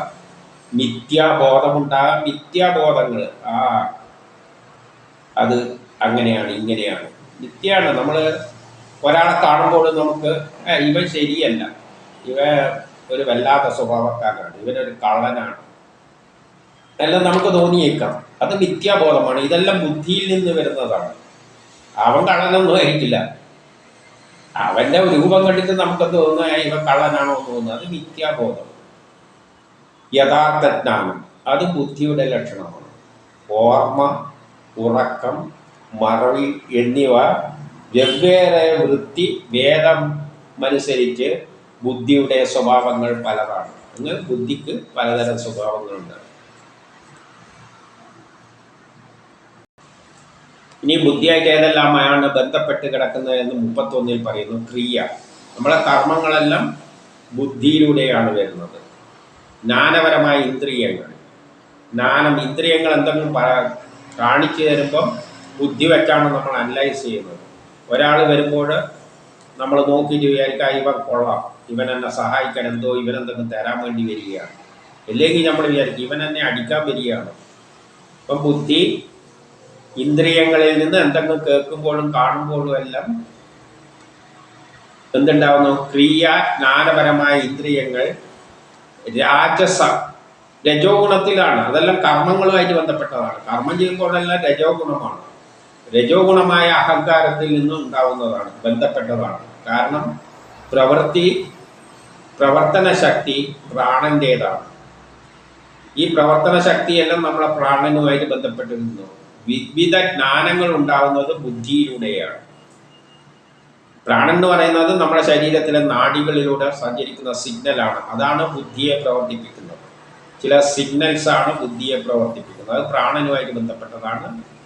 ചില സിഗ്നലുകൾ ബുദ്ധിയിലേക്ക് എത്തുമ്പോഴാണ് ബുദ്ധി പ്രവർത്തിക്കുന്നത് നാഡികളിലൂടെ. അത് വിവിധ ജ്ഞാനങ്ങൾ ഉണ്ടാക്കുന്നു. അത് ബുദ്ധിയുമായിട്ട് ബന്ധപ്പെട്ടതാണ്. അപ്പോൾ പ്രാണനുമായിട്ട് ഈ ബുദ്ധി എന്നത് സിഗ്നൽ സിസ്റ്റവുമായിട്ടും ഇന്ദ്രിയങ്ങളുമായിട്ടും എല്ലാം ബന്ധപ്പെട്ടുകൊണ്ടാണ് ബുദ്ധി പ്രവർത്തിപ്പിക്കുന്നത്. ഇനി 32 ഈശ്വര പ്രഭാവത്താൽ പ്രേരിതമായി വികാരം പ്രാപിക്കുന്നത് തമോ ഗുണ അഹങ്കാരമായ ശബ്ദമാണ്. അപ്പൊ ശബ്ദത്തെ തമോ ഗുണമായിട്ടാണ് എടുത്തിരിക്കുന്നത്. എല്ലാത്തിനെയും നിഷേധിക്കുന്ന സ്വഭാവമുള്ളതായിട്ടാണ് ഇവിടെ ശബ്ദത്തെ എടുത്തിരിക്കുന്നത്. അതിൽ നിന്നാണ് ആകാശം ഉണ്ടായത് എന്ന് പറയുന്നത്. അതിൽ നിന്നും ശബ്ദത്തെ നമ്മൾ തിരിച്ചറിയുന്നത് എന്തുകൊണ്ടാണ്? ചെവി കൊണ്ടാണ്. അപ്പോൾ അത് ചെവി എന്ന ഇന്ദ്രിയവുമായിട്ട് ബന്ധപ്പെട്ട് കിടക്കുന്നു. അപ്പം ശബ്ദം, ചെവി, ആകാശം. അത് പറയാൻ കാരണം ശബ്ദം ഉണ്ടായിരിക്കുന്നത് ആദ്യം ആകാശത്തിൽ, ആകാശം എന്ന് പറഞ്ഞാൽ ശൂന്യമായ സ്ഥലത്ത് നിന്ന് ആദ്യം തരംഗ രൂപത്തിലാണ് ഒഴുകിയത്. അതാണ് ശബ്ദം. അത് നമുക്ക് ചെവിയായിട്ടാണ് ബന്ധിപ്പിച്ചിരിക്കുന്നത് നമ്മളെ ജീവികളിൽ. പക്ഷെ അത് തമോ ഗുണമായിട്ടാണ് കാണുന്നത്. തമോ ഗുണം എന്ന് പറയാം. നമുക്കിപ്പോൾ ശബ്ദങ്ങൾ, പൊതുവെ ശബ്ദവും പാട്ടെല്ലാം കേട്ടിരിക്കുമ്പോഴാണ് അലസതയെ നമ്മൾ ഉണ്ടാക്കുന്നുണ്ട്. അതിന് അങ്ങനെ ഒരു വശമുണ്ട്. നമ്മൾ പാട്ടെല്ലാം കേട്ടിരിക്കുക എന്ന് പറഞ്ഞാൽ ഒരു അലസതയാണ്. ഇപ്പം വല്ലതും കേട്ടുകൊണ്ടിരിക്കുക എന്ന് പറയുന്നത് ഒരു അലസതയുടെ ഒരു പ്രതീകമാണ്. അതുകൊണ്ടാണ് അതിനെ തമോ ഗുണമായിട്ട് കേട്ടിരിക്കുന്നത്. കാണുമ്പോൾ നമുക്ക് പുതിയ പുതിയ അറിവുകൾ കിട്ടും. പക്ഷേ കേൾക്കുമ്പോൾ, ഒരു ശബ്ദം കേട്ടുകൊണ്ടിരിക്കുമ്പോൾ നമുക്ക് മടുപ്പുണ്ടാകും. യഥാർത്ഥത്തിൽ വിജ്ഞാനം പകരുന്ന ശബ്ദമല്ല, വെറും ശബ്ദം നമ്മൾ കേട്ടുകൊണ്ടിരുന്നു കഴിഞ്ഞാൽ നമുക്കൊരു അലസതയാണ് ഉണ്ടാവുക. ശബ്ദ പൊല്യൂഷൻ എന്നെല്ലാം പറയുന്നില്ലേ, അത്തരത്തിൽ അതിനെ കൂട്ടിയാൽ മതി. അതുകൊണ്ട് അതിനെ തമോ ഗുണമായിട്ട് ആകാശവുമായിട്ടാണ് ബന്ധിച്ചിരിക്കുന്നത്, ചെവിയായിട്ടാണ് ബന്ധിച്ചിരിക്കുന്നത്.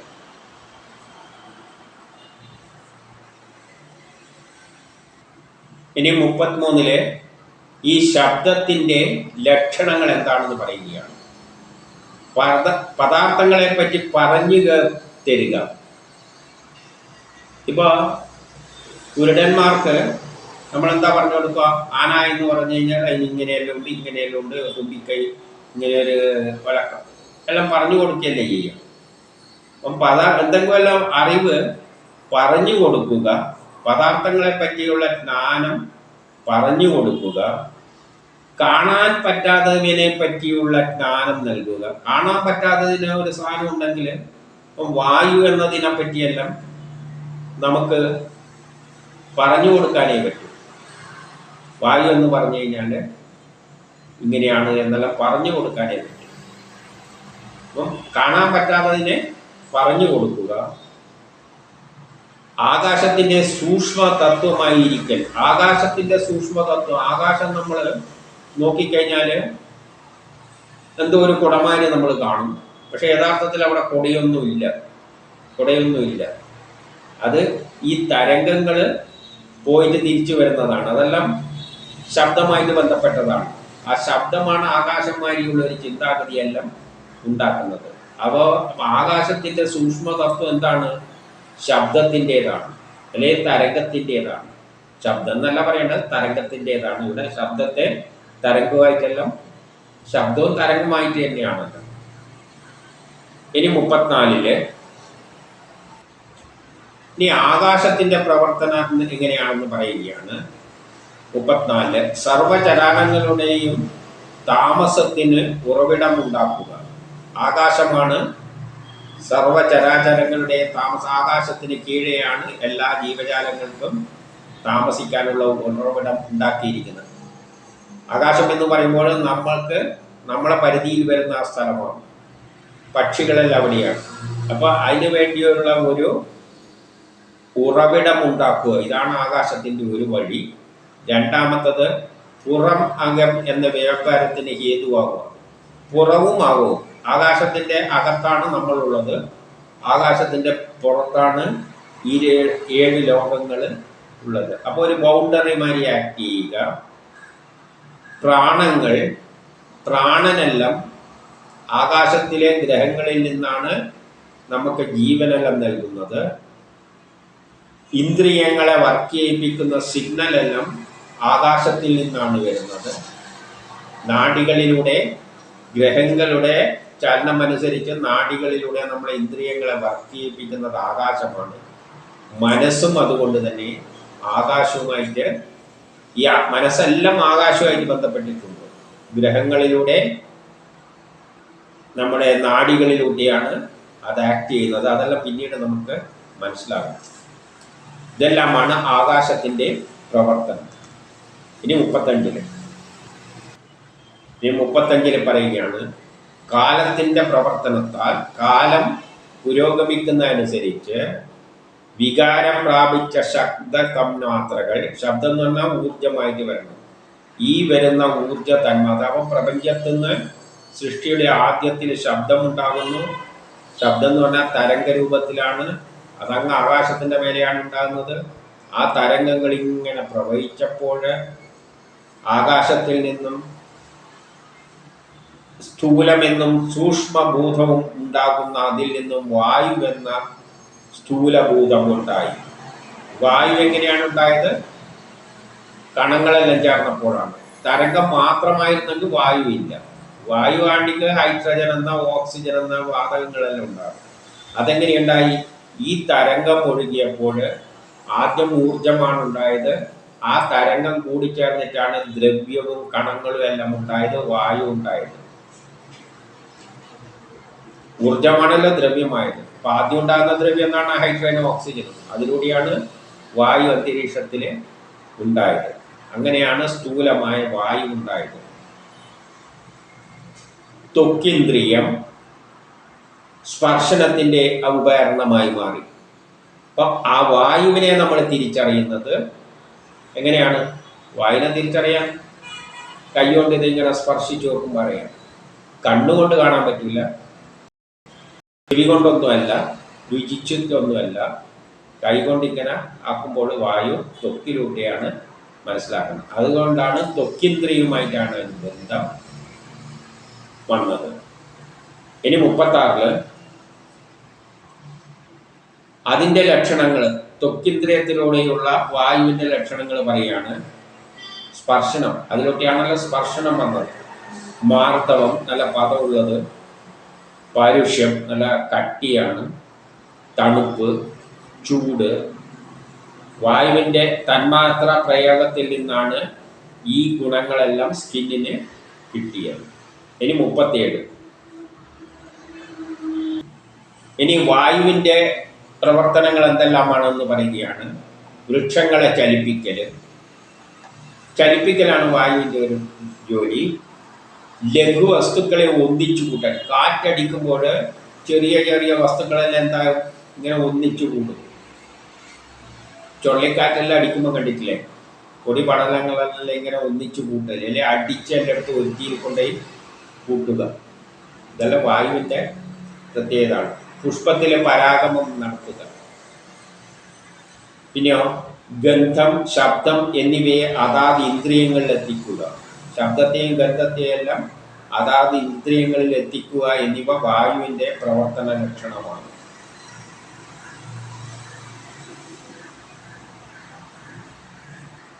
ഇനി 38 എന്ത് പറയുന്നു എന്ന് പറഞ്ഞാൽ, വായുവിൽ നിന്നും രൂപ തന്മാത്രയുണ്ടായി. രൂപം കാണാൻ, വസ്തുക്കളെ കാണാൻ വേണ്ടിയുള്ള വായുവിൽ നിന്നാണ് ഉണ്ടായത്. അതിൽ നിന്നും അഗ്നി ഉത്ഭവിച്ചു. നേത്രേന്ദ്രിയം രൂപത്തെ ഗ്രഹിക്കുന്നു. അപ്പം വായു രണ്ട് ഹൈഡ്രജനും ഓക്സിജനും കൂടി കത്തിക്കഴിഞ്ഞാൽ എന്തുണ്ടാവും? തീ ഉണ്ടാവും. അപ്പം വായു ഉണ്ടായപ്പോൾ അത് മറ്റുള്ളവയായിട്ട് കൂടിച്ചേരുമ്പോഴാണ് അഗ്നി ഉണ്ടാകുന്നത്. അഗ്നിക്കാണ് രൂപമുള്ളത്. നമ്മൾ കണ്ണിലൂടെ കാണുന്നത് അഗ്നിയാണ്, വെളിച്ചത്തെയാണ്. വെളിച്ചമാണ് കാണുന്നത്, വസ്തുവിനെയല്ല. വെളിച്ചത്തിന്റെ രൂപം അങ്ങനെ ആയതുകൊണ്ട് നമ്മൾ മാങ്ങമായി തോന്നുന്നേ ഉള്ളൂ. വെളിച്ചത്തെയാണ് കണ്ണ് കാണുന്നത്, അല്ല മാങ്ങേനെയല്ല. അപ്പോൾ വായുവിൽ നിന്നും രൂപം ഉണ്ടായി, അതിൽ നിന്നും അഗ്നി ഉത്ഭവിച്ചു. വായു ഹൈഡ്രജൻ ഓക്സിജൻ ഉണ്ടാകുമ്പോൾ അത് തീ പിടിച്ചിട്ടാണ്, പൊരസീൽ തീ പിടിച്ചിട്ടാണ് അഗ്നി വരുന്നത്. അഗ്നിയാണ് രൂപം, കണ്ണിന് രൂപം നൽകുന്നത്, ഊർജം, വെളിച്ചം. അതുകൊണ്ട് അഗ്നിയിൽ നിന്നും, വായുവിൽ നിന്നും അഗ്നി ഉണ്ടായി, അതിലൂടെ എന്തുണ്ടായി? കാഴ്ചയുണ്ടായി. കാഴ്ച ഉണ്ടാകാൻ എന്തുണ്ടായി? കണ്ണുകളും അതുമായിട്ട് ബന്ധപ്പെട്ടാണ് പ്രവർത്തിക്കുന്നത്, നേത്രേന്ദ്രിയം.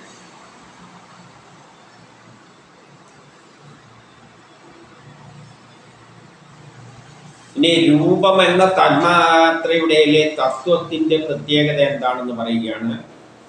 പദാർത്ഥങ്ങൾക്ക് ആകാരമുണ്ടാക്കുക. ഓരോ വസ്തുവും മാങ്ങ ഇങ്ങനെയാണ്, തേങ്ങ ഇങ്ങനെയാണ്, ചക്ക ഇങ്ങനെയാണ് എന്നെല്ലാം ആകാരം ഉണ്ടാക്കുന്നത് എന്തുകൊണ്ടാണ്? ഈ രൂപത്തിൻ്റെ പ്രത്യേകതയാണ്. തന്മാത്രകൾ അല്ലെങ്കിൽ വെളിച്ചമാണ് രൂപമുണ്ടാക്കുന്നത്. അപ്പോൾ പദാർത്ഥങ്ങൾക്ക് ഇന്ന് ആകാരമുണ്ടാക്കുക, പദാർത്ഥ ഗുണങ്ങളെ വ്യക്തീഭവിക്കുക, പദാർത്ഥങ്ങളുടെ വ്യത്യസ്ത സ്വഭാവങ്ങളെ വ്യക്തമാക്കി തരിക. ഇപ്പോൾ ഒരു ഇല കണ്ടു കഴിഞ്ഞാൽ പച്ച നിറത്തിലാണ്, പൂ കണ്ടു കഴിഞ്ഞാൽ ചുവപ്പ് നിറത്തിലാണ്. ഇങ്ങനെയെല്ലാം അവയുടെ ഗുണങ്ങളെ നമുക്ക് മനസ്സിലാക്കി തരിക. പദാർത്ഥങ്ങളുടെ ഇരിപ്പ് ഏത് വിധത്തിലാണോ അതായിട്ട് തോന്നലുണ്ടാക്കുക. ഒരു പദാർത്ഥം ഒന്ന് കാണുമ്പോൾ അത് ഇങ്ങനെയാണ് ഉള്ളത് എന്ന തോന്നൽ നമ്മൾ ഉണ്ടാക്കുക. ഇവയെല്ലാം രൂപം എന്ന തന്മാത്രയുടെ ലക്ഷണങ്ങളാണ്. രൂപം കൊണ്ട് ഉദ്ദേശിക്കുന്നത് ഇതെല്ലാമാണ്. എന്നിട്ടോ തേജസ്സിൻ്റെ ലക്ഷണം പറയുകയാണ്.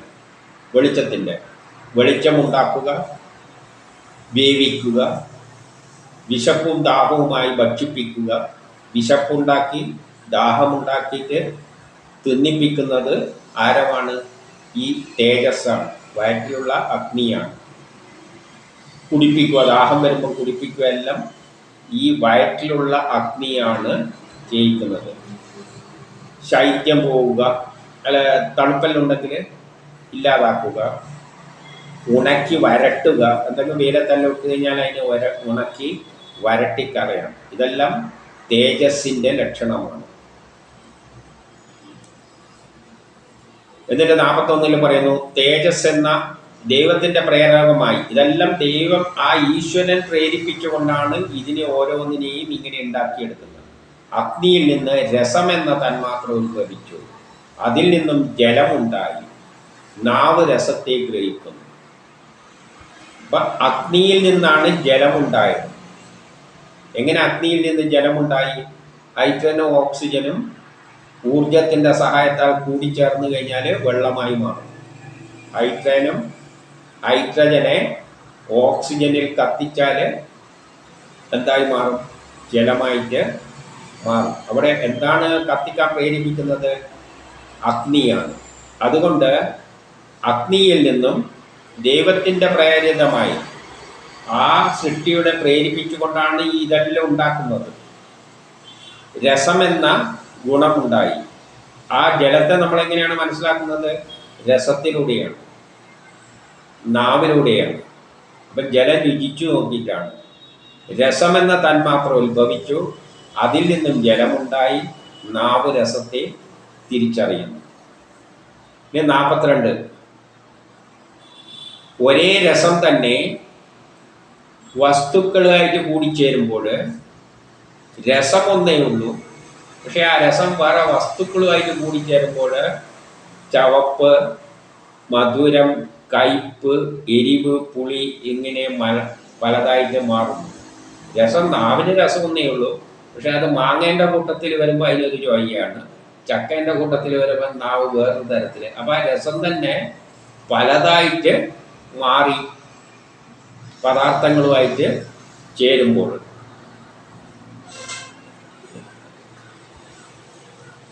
ഇനി ജലത്തിന്റെ സ്വഭാവം പറയുകയാണ്. അപ്പൊ രസം ജലവുമായിട്ടാണല്ലോ ബന്ധപ്പെട്ടത്. അപ്പൊ ജലത്തിന്റെ സ്വഭാവം എന്താണെന്ന് വെച്ചാൽ മയം വരുത്തുക.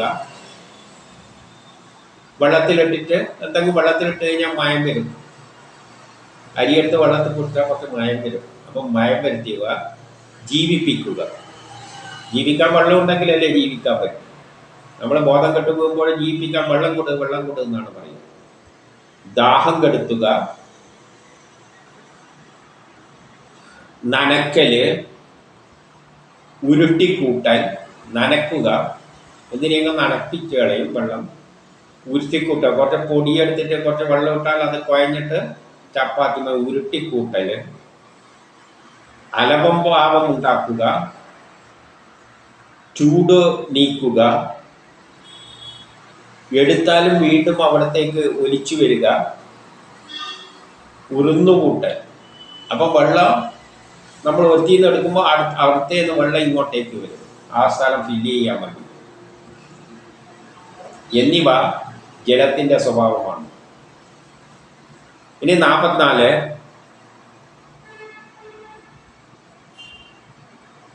ദൈവത്തിന്റെ പ്രേരിതമായ ജലത്തിൽ നിന്നും ഗന്ധം ഉത്ഭവിച്ചു, അതിലൂടെ പൃഥ്വി ഉണ്ടായി.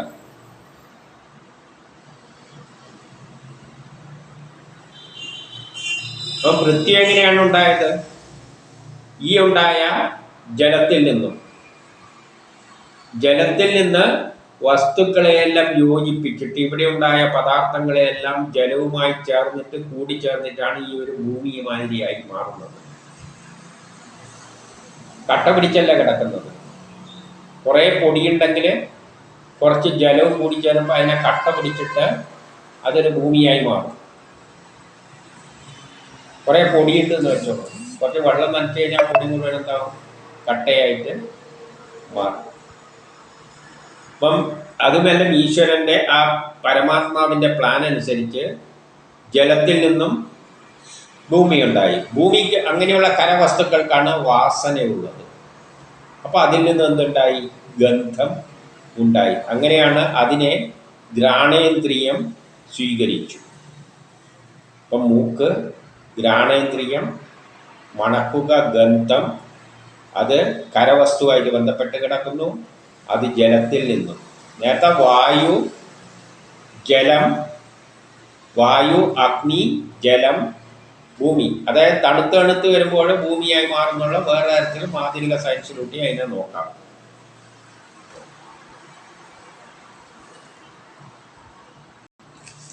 ഈ 45 ഇങ്ങനെ വരുന്ന ഗന്ധങ്ങൾ എന്ത് വരുന്നു? മറ്റു വസ്തുക്കൾ ഗന്ധം ഒന്നേ ഉള്ളൂ.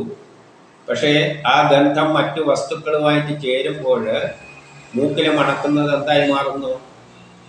കൂട്ടുമണം, നാറ്റം, വാസന, നറുമണം, ചൂര്, പുളിപ്പ് വാസന എന്നിവ ഗന്ധം ആ രൂപത്തിലായിട്ട് ഗന്ധം പലതായിട്ട് മാറുന്നു. ഇവ ഒന്നാണ്. യഥാർത്ഥത്തിൽ ഈ ഗന്ധം എന്നത് ഒന്നേ ഉള്ളൂ. എങ്കിലും അത് മറ്റുള്ള വസ്തുക്കളുമായിട്ട് കൂടുമ്പോഴാണ് ഗന്ധം പലതായിട്ട് മാറുന്നത്. ഓരോ വസ്തുവായിട്ട് ചേരുമ്പോഴാണ് ഗന്ധം ഒന്നേ ഉള്ളൂ. പക്ഷെ ആ ഗന്ധം ഓരോ വസ്തുവായിട്ട്, ഏത് വസ്തുവായിട്ട് ചേരുമ്പോൾ അതിൻ്റെ മണമായിട്ട് നമ്മുടെ മൂക്കിൽ വരും. മാങ്ങേൻ്റെതിലാണെങ്കിൽ മാങ്ങേൻ്റെ മണം വരും, ചക്കേൻ്റെ ആണെങ്കിൽ ചക്കേൻ്റെ മണം വരും. ഗന്ധം ഒന്നേ ഉള്ളൂ. ഗന്ധം ഏത് വസ്തുവായിട്ട് കൂടുന്നു അതിനനുസരിച്ച് നമുക്ക് പലതരം വാസനകൾ ഉണ്ടാകും. ഇനി 46. ഇനി 46 പൃഥ്വിയുടെ ലക്ഷണം പറയുകയാണ്. പൃഥ്വി എന്താ ചെയ്യുന്നതെന്ന് വെച്ചാൽ ബ്രഹ്മത്തിന്, നിർഗുണമായ ബ്രഹ്മത്തിന് പ്രതിമാദികളെ കൊണ്ടുള്ള ആകൃതി ഉണ്ടാക്കുക. പല ആകൃതി ബ്രഹ്മത്തെ, നിർഗുണമായ ബ്രഹ്മത്തെ ഇങ്ങനെ കല്ല്, മണ്ണ് എന്ന രൂപത്തിലുള്ള പ്രതിമകളെ പോലെ പ്രതിമകളായിട്ട് മാറുക, പല വസ്തുക്കളായിട്ട് മാറ്റുക. ഭൂമിയുടെ പിന്നെയോ ആശ്രയമില്ലാതെ സ്വയം നിലകൊള്ളുക. ഭൂമി ആശ്രയം, ഒന്നിനെ ആശ്രയിക്കാതെ എന്ത് സ്വതന്ത്രമായിട്ട് അതിൻ്റെ ഭ്രമണപഥത്തിൽ എന്നും സ്ഥായിയായിട്ട് നിൽക്കുകയാണ്. ജലത്തിനും മറ്റും ആധാരമാകുക. ജലമെല്ലാം വെള്ളത്തിലാണ് നിലനിൽക്കുന്നത്, അല്ല ഭൂമിയിലാണ് നിലനിൽക്കുന്നത്. ജലം ഭൂമിയിലാണ് അതിന് ആശ്രയമായി നിൽക്കുക.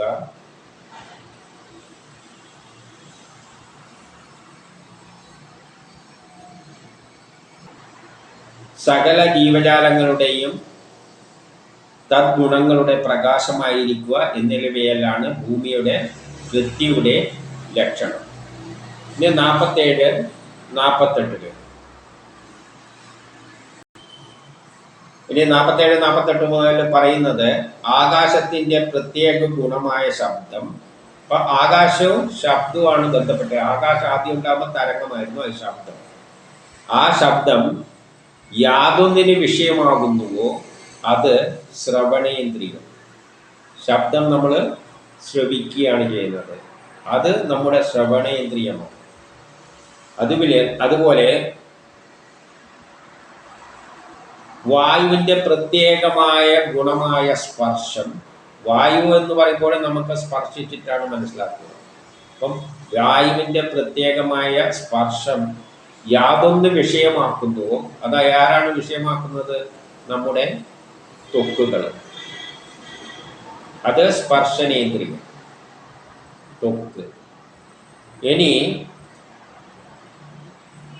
ചേതസിന്റെ പ്രത്യേക ഗുണത്തെ യാതൊന്ന് വിഷയമാക്കുന്നുവോ അത് തേജസ്സിന്റെ അല്ല, അതെ തേജസ്സിന്റെ തന്നെ. തേജസ്സിന്റെ പ്രത്യേക ഗുണങ്ങൾ യാതൊന്ന് വിഷയമാക്കുന്നുവോ അത് നേത്രേന്ദ്രിയം, കണ്ണ്. വെളിച്ചത്തെ, തേജസ് എന്ന് പറഞ്ഞാൽ വെളിച്ചം, അതിന് ഏത് അവയവമാണ് ആധാരമാക്കി എടുക്കുന്നത്? നമ്മുടെ കണ്ണുകൾ. ഇനി ജലത്തിൻ്റെ പ്രത്യേക ഗുണമായ രസം ആരാണ് എടുക്കുന്നത്, സ്വീകരിക്കുന്നത്? അത് നമ്മുടെ രസനേന്ദ്രിയം എന്ന് പറയുന്നു. അതായത് നാക്ക് വെച്ചിട്ടാണ് രുചിയെല്ലാം വെള്ളമെല്ലാം എടുക്കുന്നത്. ഇനി പൃഥ്വിയുടെ പ്രത്യേക ഗുണമായ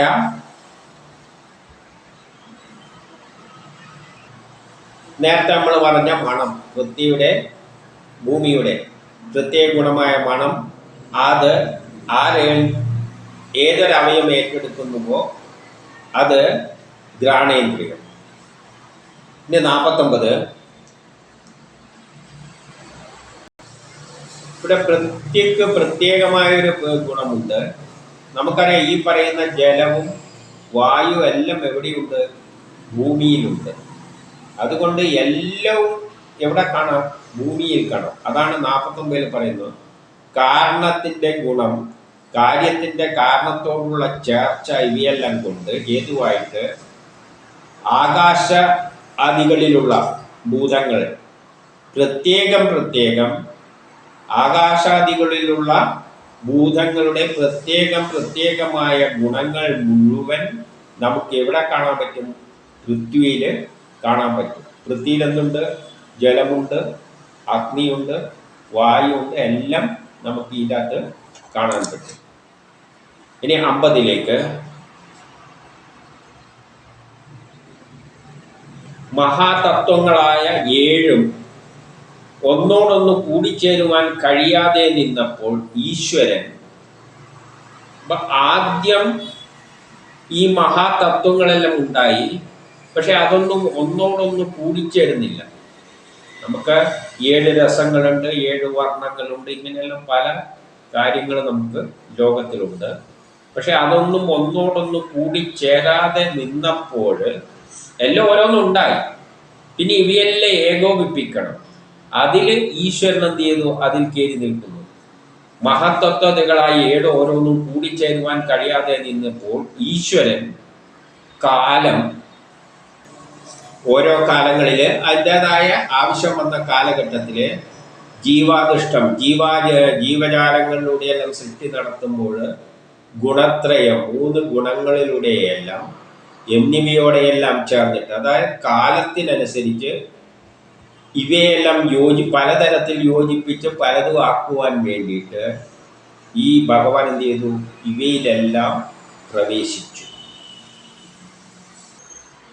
അങ്ങനെ അതിൽ പ്രവേശിച്ചിട്ട് 51 ആ ഈശ്വരനാൽ വിക്ഷോഭിക്കപ്പെടുകയും സംയോജിക്കപ്പെടുകയും അപ്പം ഇവയിൽ കൂടിക്കേറിയിട്ട് ഇങ്ങനെയുണ്ടാകുന്ന ഗുണങ്ങളിലും പഞ്ചഭൂതങ്ങളിലുമെല്ലാം, അതായത് കരദ്രവവാതകങ്ങളിൽ ഈ സ്വഭാവ വിശേഷങ്ങൾ, കുറേ സ്വഭാവങ്ങളെല്ലാം ഉണ്ടല്ലോ, ഇന്ദ്രിയങ്ങളും അവയുടെ സ്വഭാവ രുചി ഇങ്ങനെയെല്ലാം ഉണ്ടല്ലോ, അവയിലെല്ലാം കൂടിച്ചേർന്ന് അതെല്ലാം വേറിട്ട് നിൽക്കുകയായിരുന്നു.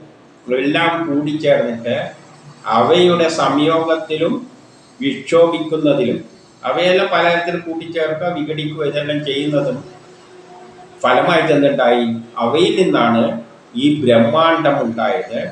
അതിൽ വിരാട് പുരുഷൻ രൂപത്തിൽ അത് സ്ഥിതി ചെയ്തു. അപ്പോഴത് ഈ മുഴുവൻ പ്രപഞ്ചമായിട്ട് മാറിയിട്ടില്ല. ആദ്യം ഗുണങ്ങളാണ്, ഞാൻ നേരത്തെ പറഞ്ഞു, ഇതെല്ലാം സ്വഭാവ വിശേഷങ്ങളാണ് ഉണ്ടായത്. പലതരം വിചാരങ്ങൾ, പലതരം സ്വഭാവ വിശേഷങ്ങൾ, കാമം, ക്രോധം, ഇങ്ങനെയെല്ലാം കുറേ വികാരങ്ങളുണ്ട്. അതിലൂടെയാണ് ഇനി എല്ലാം സൃഷ്ടി നടത്തേണ്ടത്. അപ്പം അതെല്ലാം കൂടിച്ചേർന്നിട്ട് ഈശ്വരൻ കൂടിയിട്ട് വിരാട രൂപം ഉണ്ടായി എന്ന് പറഞ്ഞാൽ ആ പ്രപഞ്ചത്തിൻ്റെ അണ്ഡത്തിൽ എല്ലാ ജനിതക ഘടനയും കൂടിയ ഒരു പ്രപഞ്ച രൂപത്തിൽ അത് രൂപപ്പെടുവാൻ തയ്യാറായി നിന്നു. അതാണ് വിരാട രൂപത്തിൻ്റെ സൂക്ഷ്മരൂപം. അതിന് പൊട്ടിയിട്ടാണ് പ്രപഞ്ചം മുഴുവൻ വ്യാപിക്കുന്നത്, പലതായിട്ട് കാലത്തിനനുസരിച്ച് പലതായിട്ട് പോകുന്നത്.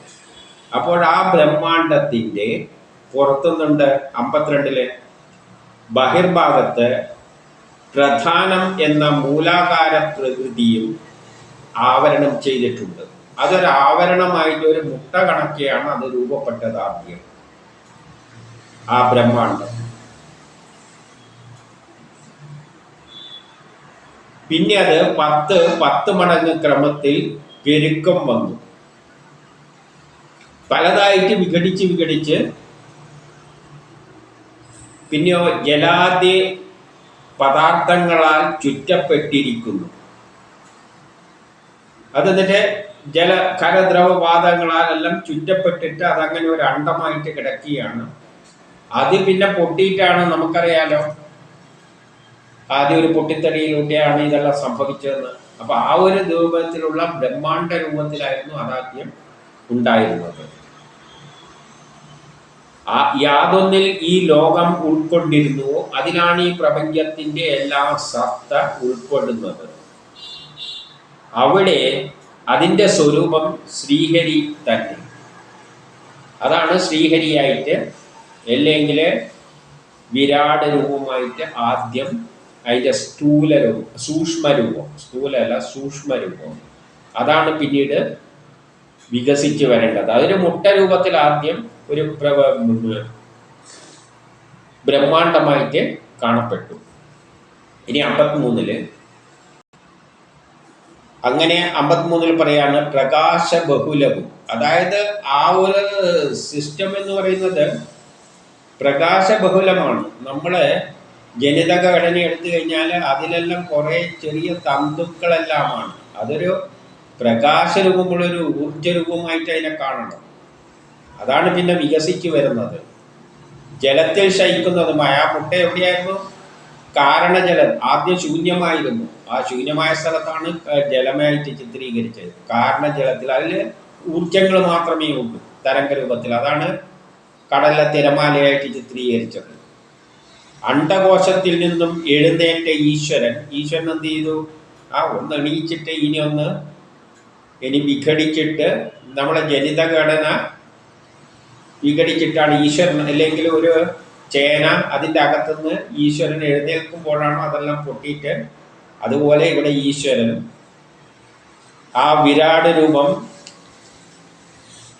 ഒന്ന് എഴുന്നേറ്റിരുന്നിട്ട് അധിവസിച്ചിട്ട് തൻ്റെ പല അവയവങ്ങളെയും പലതായി വിഘടിച്ച് വികസിപ്പിക്കുവാനായിട്ട് ഉദ്യമിച്ചു.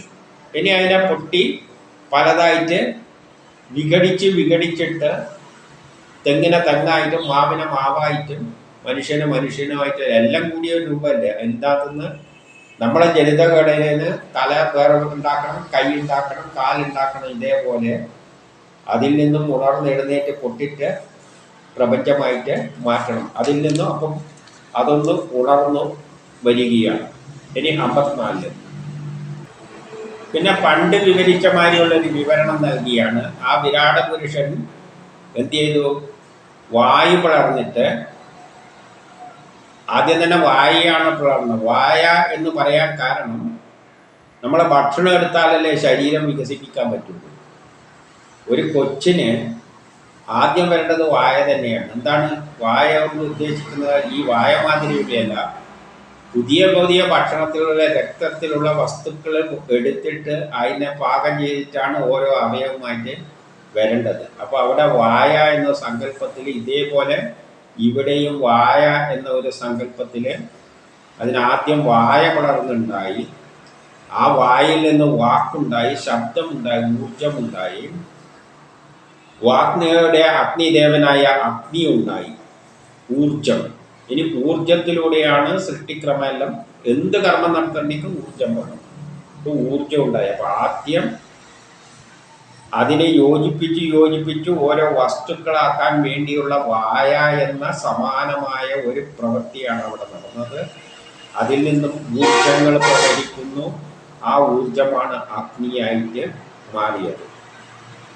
പിന്നെ നാസാധാരങ്ങളുണ്ടായി. ഭക്ഷണം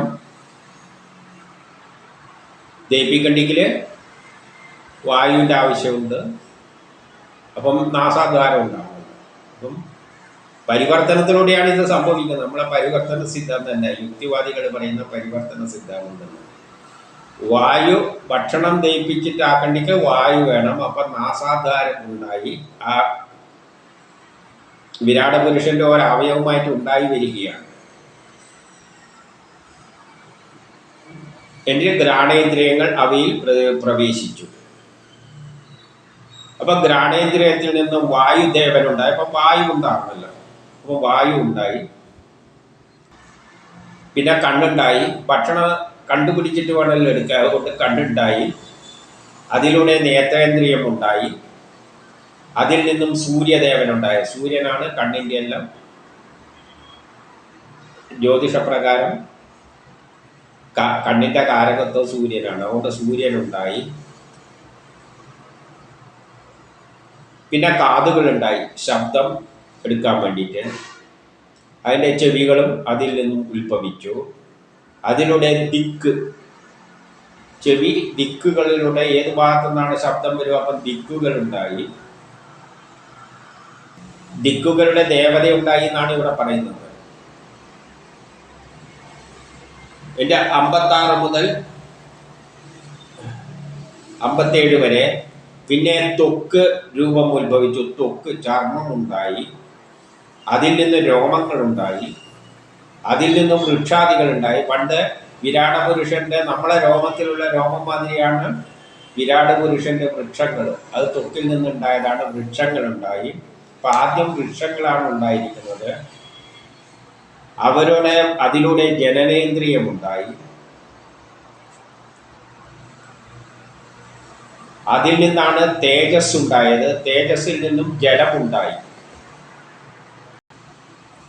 പിന്നെ ഗുദദ്വാരമുണ്ടായി. അതിൽ നിന്നും അപാനവായുവും ഉണ്ടായി. അപാനവായുവിൽ നിന്നും മരണദേവനും ഉണ്ടായി. ഇങ്ങനെ ചുരുക്കിയിട്ട് വിരാട രൂപത്തൊന്ന് വിഭജിച്ചിട്ട് ഓരോ അവയവങ്ങളായിട്ട് മാറി എന്ന് പറയുകയാണ്. ഇനി 28 ഇരു കൈകളും പൊട്ടിപ്പുറപ്പെട്ടു. കൈകൾ വളർന്നു. അവയിൽ നിന്നും ശക്തി ഉണ്ടായി. കൈകൾ എന്തിനു വേണ്ടിയാണ്? ബലം പ്രയോഗിക്കാൻ വേണ്ടിയിട്ട്. അതിൻ്റെ ദേവതയായിട്ട് ഇന്ദ്രനുണ്ടായി. പിന്നെ ഇരു കാലുകളുണ്ടായി. ആ കാലുകളിലൂടെയാണ് ചലിക്കാൻ പറ്റുന്നത്. അതിൻ്റെ അടിസ്ഥാന ദേവത വിഷ്ണു അങ്ങനെ ഉണ്ടായി. പിന്നെ 59 മുതൽ 60 വരെ പിന്നെ നാഡികളുണ്ടായി. നമ്മുടെ ശരീരത്തിലെ നാഡികൾ. അവയിൽ രക്തം സമൃദ്ധമായി. അത് അവയിലൂടെ രക്തമുണ്ടായി. അതിൽ നിന്നും നദീദേവികളുണ്ടായി. ഇപ്പം പ്രപഞ്ചമായിട്ട് ബന്ധിപ്പിക്കുകയാണെങ്കിൽ രക്തം എന്നത് നദിയായിട്ട് ചിത്രീകരിക്കും. നദികളുണ്ടായി. പിന്നെ വയറുണ്ടായി. അതിൽ നിന്നും പൈതാഹങ്ങൾ ഉണ്ടായി. ഇവ രണ്ടിൽ നിന്നും സമുദ്രമുണ്ടായി. അപ്പോൾ വയറിനെ സമുദ്രമായിട്ടാണ് ചിത്രീകരിക്കുന്നത്. നമ്മളിൽ വയറാണെങ്കിൽ പ്രപഞ്ചത്തിൽ അത് സമുദ്രമുണ്ടായി. പിന്നെ ഹൃദയമുണ്ടായി. ഹൃദയത്തിൽ നിന്നാണ് മനസ്സ് ഉണ്ടാകുന്നത്. ഹൃദയവും തലച്ചോറും തമ്മിലുള്ള ആക്ടിവിറ്റിയിലൂടെയാണ് മനസ്സ് ആക്ട് ചെയ്യുന്നത്. ഇനി മനസ്സിൽ നിന്നും ചന്ദ്രൻ ഉണ്ടായി. 61 പറയാം. ബുദ്ധിയിൽ നിന്നും ബ്രഹ്മദേവൻ ഉണ്ടായി. ജ്ഞാനന്ദ അഹങ്കാരം ഉണ്ടായപ്പോൾ രുദ്രനായി. ചിത്തത്തിൽ നിന്നും ക്ഷേത്രജ്ഞനുണ്ടായി. ഇവയെല്ലാം കൂടി ഈ വിരാട് പുരുഷനെ എഴുന്നേൽപ്പിക്കുവാൻ ശ്രമിച്ചു. അപ്പൊ ഇങ്ങനെ എല്ലാ അവയവങ്ങളും ഉണ്ടായിട്ട് അവയെല്ലാം കൂടിയിട്ട് ഈ പുരുഷനെ എണീപ്പിക്കണമല്ലോ, ജീവൻ കുപ്പിച്ചിട്ട് എണീക്കണമല്ലോ, അതിനുവേണ്ടി ശ്രമിച്ചു. പലപ്പോഴായിട്ട് ശ്രമിച്ചപ്പോൾ ഒന്നും പറ്റിയില്ല. പിന്നെ ഓരോ ഇന്ദ്രിയങ്ങളായിട്ട് അതിനെ ശ്രമിച്ചു നോക്കി. അതെങ്ങനെയാണെന്ന് പറയാം. അഗ്നിദേവൻ വാക്കുമായിട്ട് ബന്ധപ്പെട്ടിട്ട്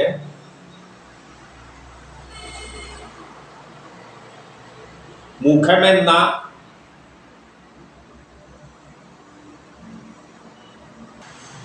അധിഷ്ഠാനത്തെ ആവേശിച്ചു.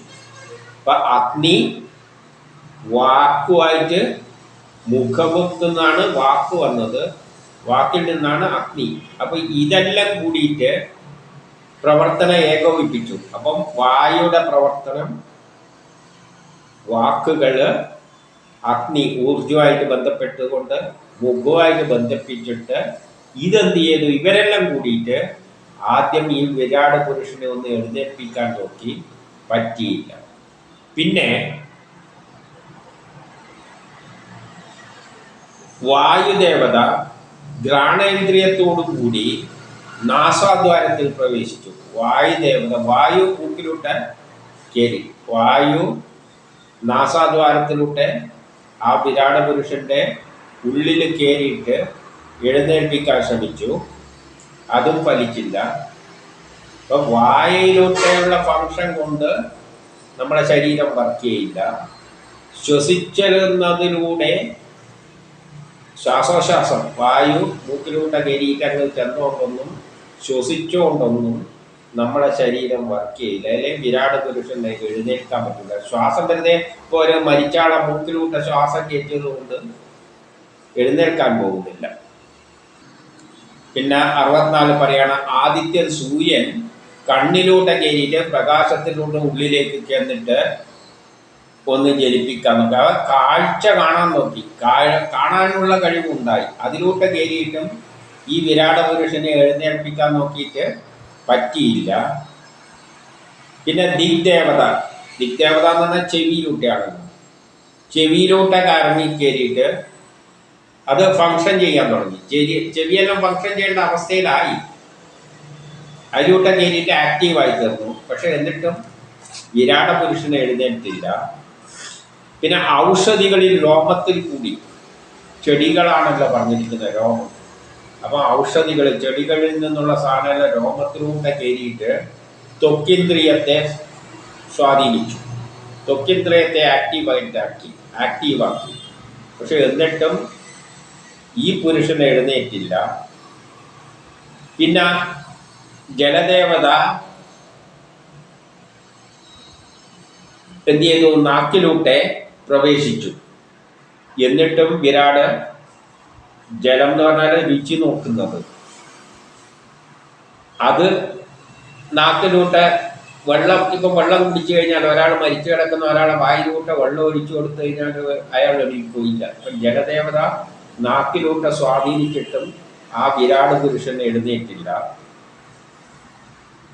എന്നിട്ട് 66 എന്ന് പറയുന്നു, മൃത്യുദേവത അപാനനെ തേടി ഗുദത്തിലൂടെ പ്രവേശിച്ചു. അപ്പൊ അപാനവായു ഗുദവുമായിട്ട് ബന്ധപ്പെട്ടതാണ്. അപ്പൊ അപാനവായു മൃത്യുദേവത, അത് മൃത്യുവായിട്ട് ബന്ധപ്പെട്ടതാണെന്ന് നേരത്തെ പറഞ്ഞിട്ടുണ്ട്. അപ്പം മൃത്യുദേവത അപാനവായുവിലൂടെ ഗുദത്തിലൂടെ പ്രവേശിച്ചിട്ടും എന്തായില്ല? ആ പുരുഷൻ എഴുന്നേറ്റില്ല. പിന്നെ ഇന്ദ്രൻ, ഇന്ദ്രനാണല്ലോ. ഇന്ദ്രൻ കൈകളിലൂടെ കയറിയിട്ട് ഒന്ന് ആക്ടിവേറ്റ് ആക്കാൻ നോക്കി. പക്ഷേ ശരീരം ചലിക്കുന്നില്ല. ഇന്ദ്രൻ കൈയിൻ്റെ അധിപൻ, കർമ്മം ചെയ്യുന്നത് ഇന്ദ്രനാണ്. അപ്പം ഇന്ദ്രൻ കൈകളിലൂടെയെല്ലാം കയറി ശരീരത്തിൽ കയറി തയ്യാറായി നിന്നിട്ടും കൈയൊന്നും ചലിക്കുന്നില്ല, ആ വ്യക്തി എഴുന്നേൽക്കുന്നില്ല. പിന്നെ വിഷ്ണു കയറിയിട്ട് പാദത്തിലേക്ക് കയറി. അപ്പം പാദമെല്ലാം ആക്റ്റീവായി വർക്ക് ചെയ്യാൻ തക്ക പാദം റെഡിയാണ് വർക്ക് ചെയ്യാൻ വേണ്ടിയിട്ട്. പക്ഷെ പാദമൊന്നും ചലിക്കുന്നില്ല, എന്നിട്ടും ചലിക്കാൻ പറ്റുന്നില്ല. അപ്പം കണ്ണിലോട്ട് വെളിച്ചം കയറിയിട്ടും നടക്കുന്നില്ല, മൂക്കിലോട്ട് ശ്വസിച്ച വായു കയറിയിട്ടും ശ്വസിക്കുന്ന അങ്ങേരെ എഴുന്നേൽക്കുന്നില്ല, വായിലോട്ട് ശബ്ദം കയറിയിട്ടും ഒന്നും പറ്റുന്നില്ല, ത്വക്കിലോട്ട് രോമത്തിലോട്ട് ഔഷധികൾ കയറിയിട്ടും ഒന്നും നടക്കുന്നില്ല, കൈയിൻ്റെ ദേവത കയ്യിൽ കയറിയിട്ടും കൈ അടിക്കുന്നില്ല, വിഷ്ണു കാലിലോട്ട് കയറിയിട്ട് കാൽ ആക്ടിവേറ്റ് ആക്കിയിട്ടും കാലിനോ ആക്റ്റീവ് ആക്കിയിട്ടും ആള് ചലിക്കുന്നില്ല. പിന്നെയോ ചന്ദ്രൻ മനസ്സിലൂട്ട കയറിയിട്ടും, മനസ്സിൻ്റെ അധിപതി ചന്ദ്രനാണ്, ചന്ദ്രൻ മനസ്സിലൂട്ട കയറി ഒന്ന് നോക്കി, മനസ്സിലേക്കൊന്ന് കയറി നോക്കി, എന്നിട്ട് മനസ്സ് ആക്റ്റീവ് ആകുന്നില്ല. ബ്രഹ്മദേവൻ ബുദ്ധിയിലൂട്ട കയറി നോക്കി, 69 ബ്രഹ്മദേവൻ ബുദ്ധിയിലൂട്ട കയറി നോക്കിയിട്ട് ഒന്ന് ഉയർത്താൻ നോക്കി, ആളെണീക്കുന്നില്ല. അവ ബുദ്ധി പ്രവർത്തിപ്പിക്കാൻ നോക്കിയോണ്ടൊന്നും കാര്യമില്ല. രുദ്രൻ അഹങ്കാരമാകുന്ന അഹങ്കാരം, ഞാനെന്നൊരു അഹങ്കാരം ഉണ്ടാക്കാൻ നോക്കി രുദ്രൻ, എന്നിട്ടും അഹങ്കാരം ഉണ്ടാകുന്നില്ല.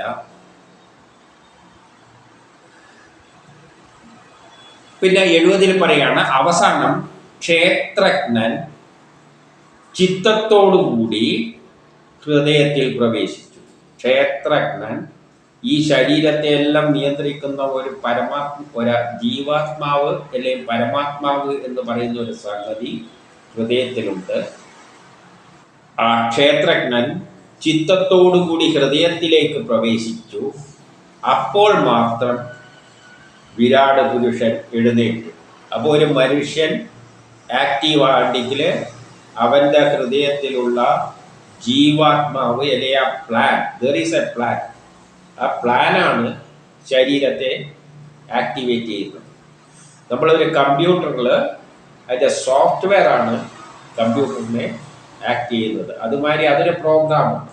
അതുപോലെ നമ്മളെ പ്രവർത്തിപ്പിക്കേണ്ട ഒരു പ്രോഗ്രാം നമ്മളെ ഹൃദയത്തിൽ കയറുന്നു, അതാണ് ജീവാത്മാവ്. പ്രപഞ്ചത്തിൻ്റെ കാര്യത്തിൽ പ്രപഞ്ചത്തെ മുഴുവൻ പ്രവർത്തിപ്പിക്കുന്ന ഒരു സംഗതി ഉണ്ട്, അതാണ് പരമാത്മാവ്. ആ പരമാത്മാവാണ് എല്ലാത്തിനെയും പ്രവർത്തിപ്പിക്കുന്നത്. അത് കഴിയപ്പോഴേ എല്ലാം ആക്ടിവേറ്റ് ആയിട്ടുണ്ട്. 71 പറയുകയാണ്, ഉറങ്ങിയ വ്യക്തിയെ എഴുന്നേൽപ്പിക്കാൻ ക്ഷേത്രജ്ഞന് സാധിച്ചു. അപ്പം ഹൃദയത്തിൽ ഒരു പ്ലാനുണ്ട്, ആ പ്ലാനാണ് ജീവാത്മാവ്. ആ ജീവാത്മാവിന് മാത്രമേ ആ പ്ലാൻ അനുസരിച്ച് ശരീരം പ്രവർത്തിക്കുകയുള്ളൂ. അതുകൊണ്ടാണ് പിന്നെ എന്ത് പറ്റിയില്ല, പ്രാണൻ, ഇന്ദ്രിയങ്ങൾ, മനസ്സ് മൂലാവൊന്നും പ്രവർത്തിപ്പിക്കാൻ പറ്റിയില്ല. അതായത് ഒരാൾ മരിച്ചാൽ അവിടെ ആ ക്ഷേത്രജ്ഞനാണ് ഫങ്ഷൻ നിർത്തുന്നത്. ആ പ്ലാന് പോയി. ഒരു കമ്പ്യൂട്ടറിലെ പ്ലാന് കമ്പ്യൂട്ടറിൻ്റെ സോഫ്റ്റ്വെയർ നശിച്ചു പോയാൽ പിന്നെ കമ്പ്യൂട്ടർ വർക്ക് ചെയ്യില്ല. അപ്പോൾ അതുവരെയുള്ളൊരു പ്ലാനുണ്ട്. അല്ലാതെ മരിച്ച ഒരാളെ മൂക്കിലോട്ട് കാറ്റ് കയറ്റിയത് കൊണ്ടോ വായിലോട്ട് വെള്ളം ഒഴിച്ചു കൊടുത്തതുകൊണ്ടോ ചെവിയിൽ കയറിയിട്ട് എണീക്കെന്ന് പറഞ്ഞുകൊണ്ടോ കൈ പിടിച്ചടക്കിയോണ്ടോ കാല് പിടിച്ചടക്കിയോണ്ടൊന്നും ആള് എണീക്കാൻ പോകുന്നില്ല. There is a plan, that is ജീവാത്മാവ്. ഇനി 72 എന്നിട്ട് മാതാവിനോട് പറയുകയാണ്, ഇങ്ങനെയൊരു ക്ഷേത്രജ്ഞൻ നമ്മുടെ ശരീരത്തിൻ്റെ അകത്തുണ്ട്. അതുകൊണ്ട് എന്ത് വേണം, ഈ ക്ഷേത്രജ്ഞനെ ഭക്തിയോടുകൂടിയും വൈരാഗ്യം വന്നും. അപ്പം അങ്ങനെയുള്ള ഒരു ക്ഷേത്രജ്ഞനാണ് നമ്മുടെ ശരീരത്തിലുള്ളത്. ആ ക്ഷേത്രജ്ഞനെ ആണ് ഈ ശരീരത്തെല്ലാം കൊണ്ടുപോകുന്നത്. അപ്പം അതിനെപ്പറ്റി ചിന്തിച്ചിരിക്കുക. ഈ പറയുന്ന നിലയിൽ വൈരാഗ്യം വന്ന് യോഗ കൊണ്ടോ മറ്റോ ഏകാഗ്രചിത്തനായിട്ട് ജ്ഞാനത്തോടും കൂടി, ഈ ജ്ഞാനത്തോടും കൂടിയും എപ്പോഴും എന്ത് ചെയ്യണം, അതിനെപ്പറ്റി ചിന്തിച്ചു കൊണ്ടിരിക്കുക.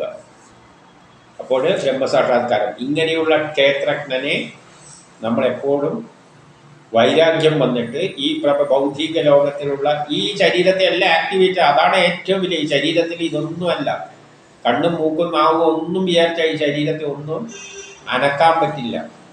അപ്പം എല്ലാത്തിൻ്റെയും ഉള്ളിലുള്ള ഒരു ക്ഷേത്രജ്ഞനുണ്ട്, ഒരു ജീവാത്മാവുണ്ട്, ഒരു പരമാത്മാവിൻ്റെ ഭാഗമായ ജീവാത്മാവുണ്ട്. ആ ജീവാത്മാവിൽ വിരക്തി വന്ന് ഈ ശരീരത്തിലും കണ്ണിലും, ഇതെല്ലാം കണ്ണെല്ലാം നിസ്സാരമാണ്, കണ്ണും കാലും കയ്യൊന്നും എല്ലാം നിസ്സാരമാണ്. അതിനെയൊന്നും പറ്റി വെറുതെ ചിന്തിച്ചിട്ട് സമയം കളയേണ്ടതില്ല. അതുകൊണ്ടാണ്, അതിൽ നിന്നാണല്ലോ വിചാരങ്ങളെല്ലാം ഉണ്ടാകുന്നത്. അതുകൊണ്ട് മാതാവോട് പറയുന്ന അതെല്ലാം നിസ്സാര കാര്യങ്ങളാണ്. ഇവിടെ ഒരു ക്ഷേത്രജ്ഞനുണ്ട്. അത് ഈ ഭൗതിക ലോകത്തിലെല്ലാം വിരക്തി വന്നിട്ട് അതിൽ തന്നെ ഈ ജ്ഞാനത്തോടു കൂടി അതിൽ തന്നെ ചിന്ത കേന്ദ്രീകരിച്ചു കൊണ്ടിരിക്കുക. അങ്ങനെ ചിന്തിച്ചു കൊണ്ടിരുന്നാൽ എന്ത് കിട്ടും? സമാധാനം കിട്ടും, മോക്ഷം ചിലപ്പം കിട്ടിയേക്കാം.